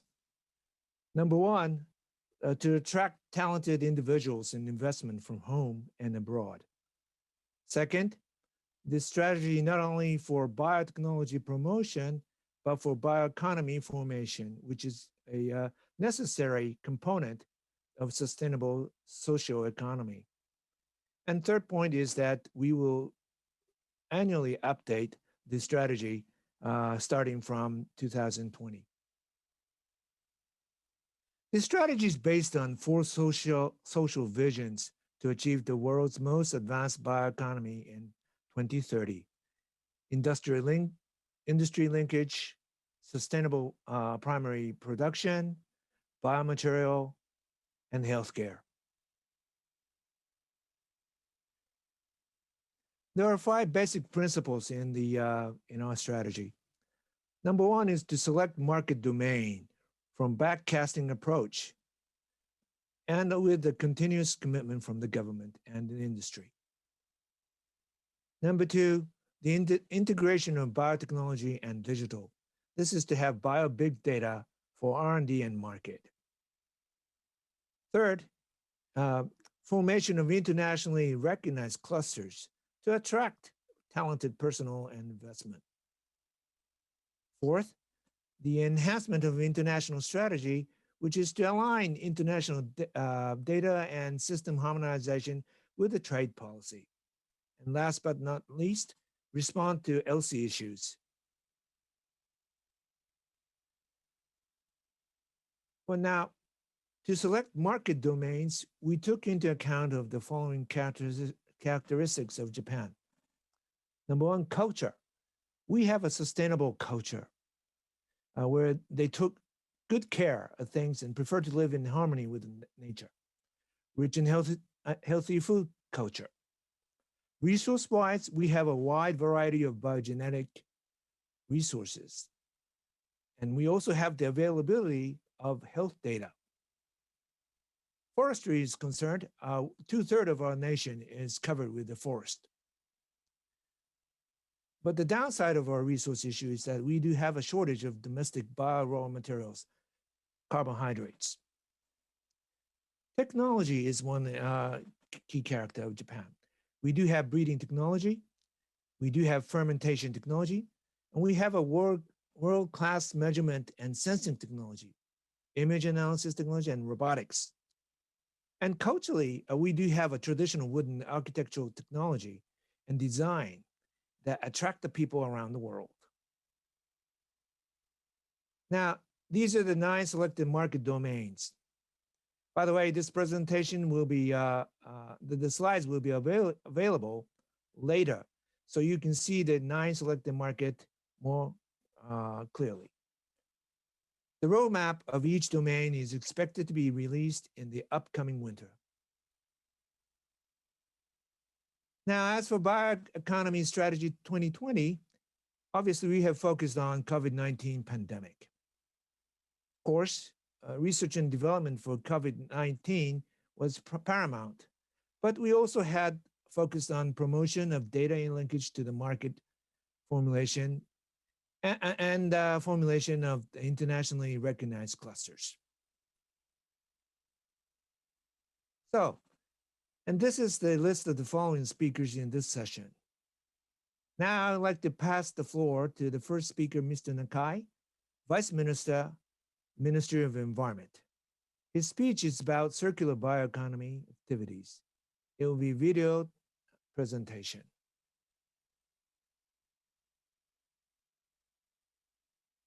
I would not need to have done any presentation now, but let me just extend a great thank you, Okoya-san, for taking us into the depth of the Japanese soul on one side, but also showing us the admirable range of bioeconomy facets that are firmly embodied in so many areas of public, business, and private domains. And with that, thank you again for your overview of the next speakers. So without much ado, let's introduce Tokutaro Nakai, who is Vice Minister of the Ministry of the Environment, who has actually sent a video and he's sharing his views with us now.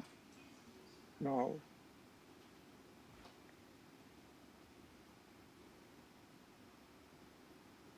I am Nakai from the Ministry of the Environment, Japan. Thank you for giving me the opportunity to participate in GBS, the world's largest international bioeconomy conference.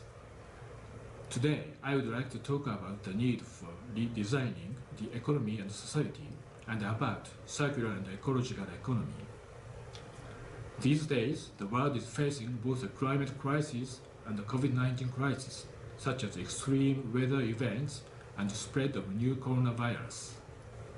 In the post-COVID-19 world, we need to redesign our economy and society to be more sustainable and resilient through the 3 transitions: decarbonized society, circular economy, and a decentralized society. First of all, regarding transition to a decarbonized society, Prime Minister Suga recently declared that Japan will aim to achieve carbon neutral, decarbonized society by 2050. We will work on introducing renewable energy to the maximum extent possible and accelerate decarbonizing innovation in order to support zero-carbon cities and companies. Secondly, regarding to transition to a circular economy, the Ministry of the Environment will provide subsidies for manufacturing facilities and supporting social implementation of alternative materials such as biomass and biodegradable plastics, paper, and cellulose nanofibers. In addition, as the concept of the circular economy is spreading rapidly, forms of businesses are expected to change dramatically, For example, the introduction of subscription-based services. We will hold Circular Economy Business Forum next summer to further build international momentum in cooperation with the World Economic Forum. Lastly, about the transition to a decentralized society, in order to deal with the risk of urban concentration, which has become apparent due to the spread of the new coronavirus, we will promote the development of sustainable and resilient communities by utilizing local resources such as renewable energy, nature, and biodiversity. A circular and ecological economy is a concept that comprehensively embodies the three transitions that I have been talking about today. Circular and ecological economy make maximum use of regional, natural, and environmental resources and complement and support each other to achieve the SDGs in regions. This should be called local SDGs. We believe that the idea of creating such a self-reliant and decentralized society will become increasingly important in the post-COVID-19 society. The creation of a circular and ecological economy in line with the idea of circular bioeconomy. For example, the use of local biomass resources such as wood and food waste to generate electricity and heat in the region will not only reduce greenhouse gas emissions by being independent from fossil resources, but will also create new jobs and strengthen the region's resilience to disasters. We are also working to revitalize the regions by utilizing the region's natural resources such as national parks and ecosystem services in forest, the countryside, rivers, and the sea.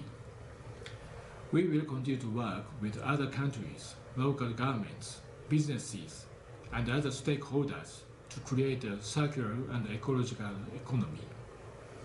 Lastly, I hope that this Global Bioeconomy Summit will lead to a redesign towards a sustainable and resilient society and economy. Thank you very much for your attention. Thank you very much, Nakai-san, Vice Minister of the Environment in Tokyo. Now we are going to turn to Takashi Tatsumi, and he is President of the National Institute of Technology and Evaluation, and it is already 8:15 in the evening in Japan. So we're very happy that you're staying up to share your ideas with us now. Thank you very much for your kind introduction. Hello, everyone. I'm Tatsumi Takashi, President of National Institute of Technology and Evaluation, NITE of Japan. NBRC Biological Resource Center, NITE, has been directing our efforts to accelerate implementation of bioeconomy policies and strategies. Today, I would like to briefly introduce a few aspects of our efforts.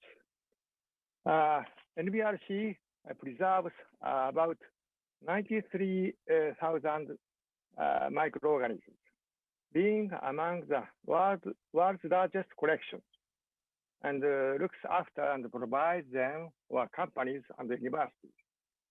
Notably, NBRC owns about 60,000 R&D strains for research and development, and has the ownership rights to those isolated in Japan.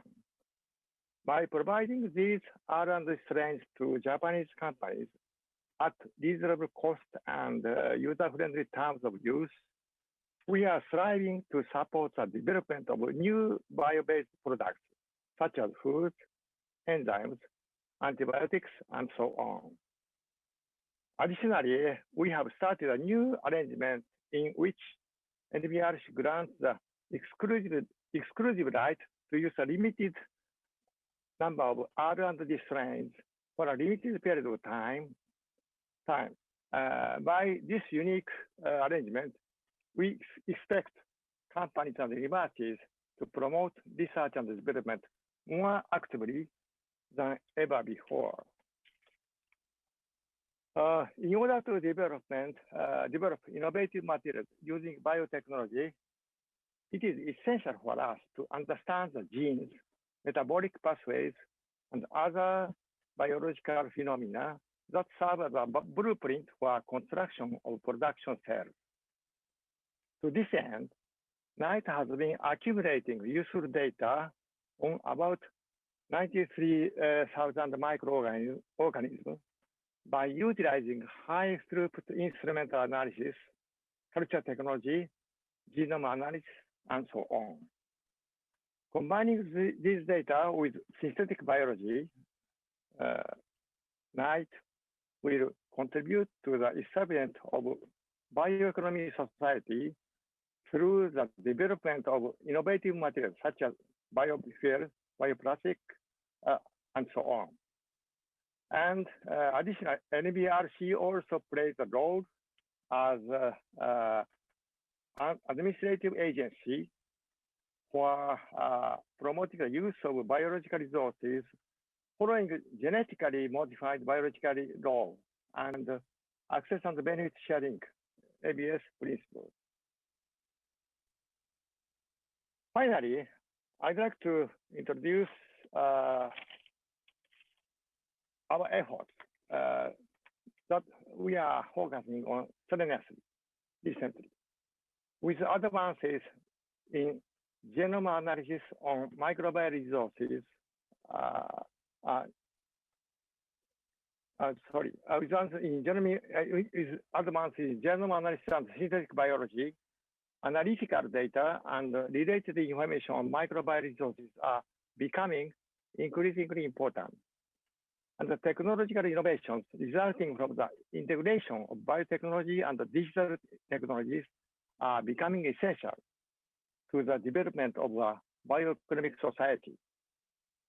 In light of this situation, last year, we launched the Data and the Biological Resource Platform, DBRP, which provides omics data and information related to microbial resources. Our new way is to consolidate and make available the data from bioresources of universities and companies, as well as from our own NBRC. Data obtained by national projects will be also accumulated in the DBRP. Furthermore, we are, by utilizing analysis tools such as AI, we will provide solutions for the development of innovative materials for the establishment of bioeconomy society, for research and development in the healthcare field, and also for promotion of industrialization in various fields. Thank you very much for your attention. Tatsumi-san, thank you for sharing your insights on bio-based products and their role in the Japanese thinking of a bioeconomy-based society. And with that, ladies and gentlemen, we are turning to Juji Sekiguchi, who is currently Principal Research Manager at the National Institute of Advanced Industrial Science and Technology in Japan. His main research centers around fundamental environmental and human microbiology, applied microbiology, and development of microbiome measurement methods. Very fascinating, sir. Please share a little bit of your knowledge with us. Thank you very much for the kind introduction. I am, as I introduced, I am from AIST. AIST is one of the biggest national research institute in Japan. And also the institute is largely contributing to the formation of bioeconomy in Japan. And today I am going to talk about the microbiome research we have been doing so far in context of creating bioeconomy in Japan. So first of all, in Japan has actually a long tradition of microbiome. So the microbiome, as you know very well, is defined by this type of expression, like some of different types of microorganisms in particular environments. And actually, Japan has a long tradition of symbiosis with microbiome, actually dating more than 1,000 years. Example, these are foods like sake or miso type of fermentation foods. And actually, they are fermented. They are produced by fermentation by cooperation of at least two different, or in many cases, a bunch of different types of microbes, and that is the microbiome. And this that type of process is characterized as very complex and difficult to maintain process. But this type of process has been used for more than 1,000 years in Japan and making that type of foods. And we are very much, familiar with microbiome. And the microbiome can expand and also create a sustainable bioeconomy. As you know, we can modulate microbiome in different sectors shown here, like from agriculture and the microorganisms associated with animals to improve some efficiency of animal breeding, or sometimes we can improve performance of industrial processes like wastewater shown here, or sometimes we can improve performance of recovery of energy from biomass, from wastes as biomass. And also in human microbiome field, we have a bunch of researches and that for improving human health, and that is now emerging market on a global scale. And AIST is actively doing research in all these areas of microbiome. And the one of the example of what we have been doing is about the measurements. And the microbiome measurement is the analysis of composition, like what type of microorganisms are there in what, how much abundance. And this is actually the performed by next generation sequencing. That is a basis for big data-driven research. But it's a very complex procedure and with bias and error introduced at all steps from sampling all the way down to data processing and reporting. And due to that complexity, we have low reproducibility and comparability among laboratory, and we need improved measurement infrastructure. And in industry sector, we have for standardization of such microbiome measurements, we have industry-led consortium with so-called JMBC, a member of which represent 34 diverse companies in different sectors, and they are very much intended to identify some needs to support industrialization of microorganisms. And we have very strong alliance between JMBC and AIST.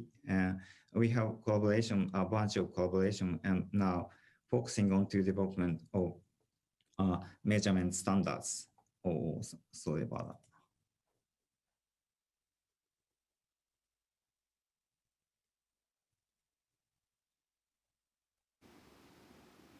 Can you see that? It's a beautiful effect. Yuji, we really enjoy seeing you so many times. I mean, this could be a demonstration of physics, but we're still sticking to microbiomes. I'm sure that you still wanted to share one last word with us. Yeah, see the last slide shown here? Can you hear me? No. It's okay. I mean, that's what happens. Oh, you're there. Okay. Yeah. Sorry about that. I made a mistake. And this is summary of my presentation. And I don't want to go in detail, but thank you. I should stop now. Thank you very much for your attention. Lovely. Yuji, thank you so much for taking us into this journey into the world of microbiomes. And then, of course, it was just lovely. I mean, this is live, and that would happen at a conference. And it actually means that people out there know that it's not just a video performing, but a real person. So thank you very much to you. And ladies and gentlemen, with that, I'd like to introduce to you Shigetoshi Ikeyamabi. And pardon me, but my Japanese is really not so good, who is Deputy Director General of Food Industry Affairs Bureau at the Ministry of Agriculture, Forestry and Fisheries. And here we are probably going to be talking about biomass utilization. Hello, everyone. Thank you for giving me this opportunity to explain our biomass industrial program. This is a program started as part of the National Biomass Strategy, which was announced in 2012. The strategy was drawn up by 7 ministries. Main goals of the program is commercialization of biomass at local level. For this purpose, 7 ministries collaborate and put priority on the program when they implement relevant policies. You can see the basic concept of the program. The idea behind it is to create an economic ecosystem in rural areas by putting local biomass resources together with local users and make them dependent on each other for sustainability. In many cases, the program focuses on byproducts which could be used. The stock waste could be used to generate power in biogas plants.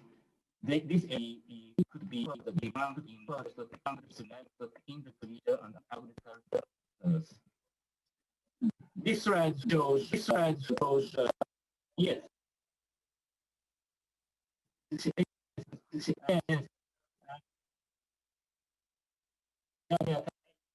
Thank you. Yes. This slide shows the procedure for biomass industrial city.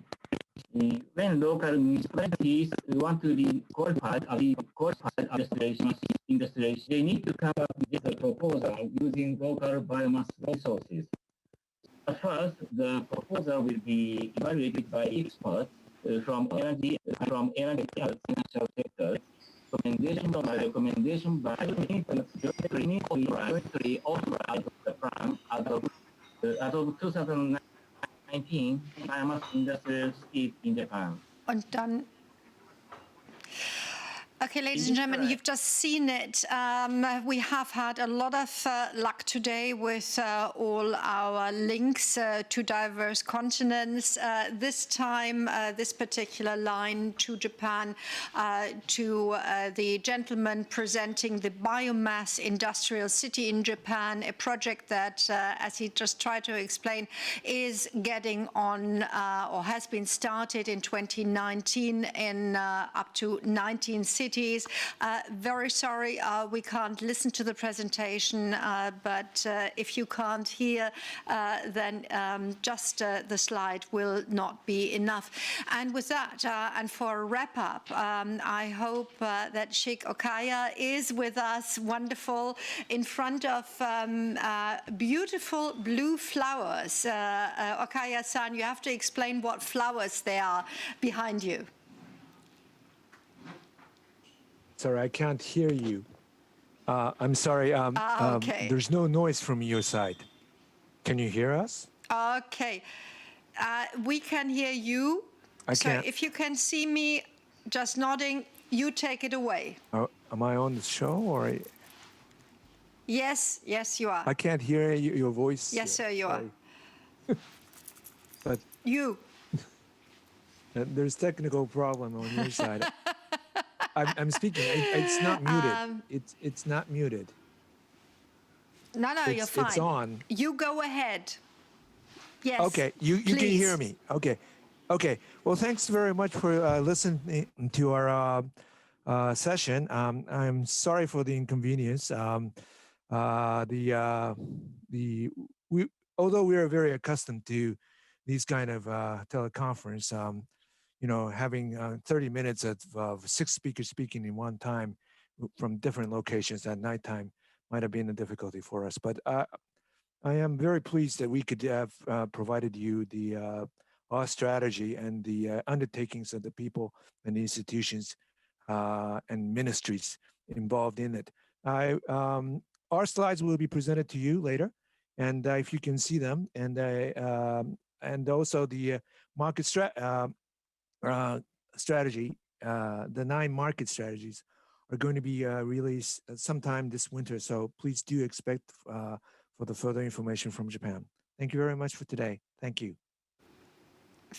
Thank you very much. Even if you can't hear me, all I can share with you with the number of international conferences that I'm doing, it is often so that the German participants don't have a decent line. So we suffer from the same problem in this case. And it's wonderful that you have contributed for the official GBS 2020 partner program, and that we could get a glimpse of the Japanese program. Now, ladies and gentlemen, we are actually going to go into a break, a couple of hours. You will be seeing when you can onboard again and when we are going to resume with broadcasting from this pop-up studio here in Berlin on the Global Bioeconomy Summit 2020 here in Berlin in the Ministry for Education and Research. And ladies and gentlemen, there will be something going on. As we said, there are a couple of novelties during this particular conference, and there is a youth conference. They are going to have a meeting in this break time. And whatever else you do, we see you shortly after 3:30 German time. By that time, I would hope that our Japanese partners will have gone to bed and will enjoy their nighttime. So until then, see you again. My name is Conny Schimmer, going to look forward to seeing you again.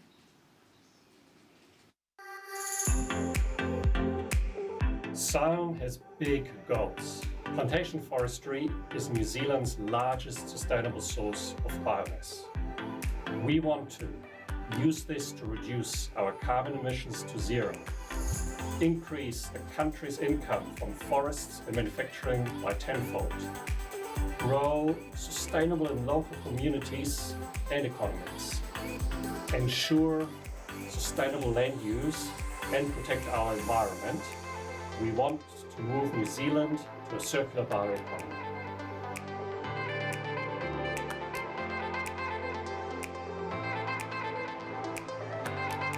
We can create value chains from gene to product.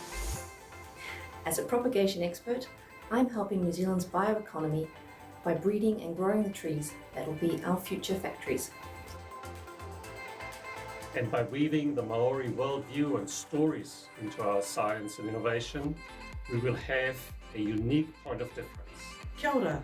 As a kaupapa Māori scientist, I'm supporting Aotearoa's bioeconomy by researching customary practices of kaitiakitanga. This means intergenerational guardianship of spiritual, economical, environmental and social well-being. Mauri ora. By 2050, we will have a high-tech, resource-efficient and competitive economy. I'm helping New Zealand's bioeconomy as a polymer scientist by designing and manufacturing bio-based materials that are both fun and functional.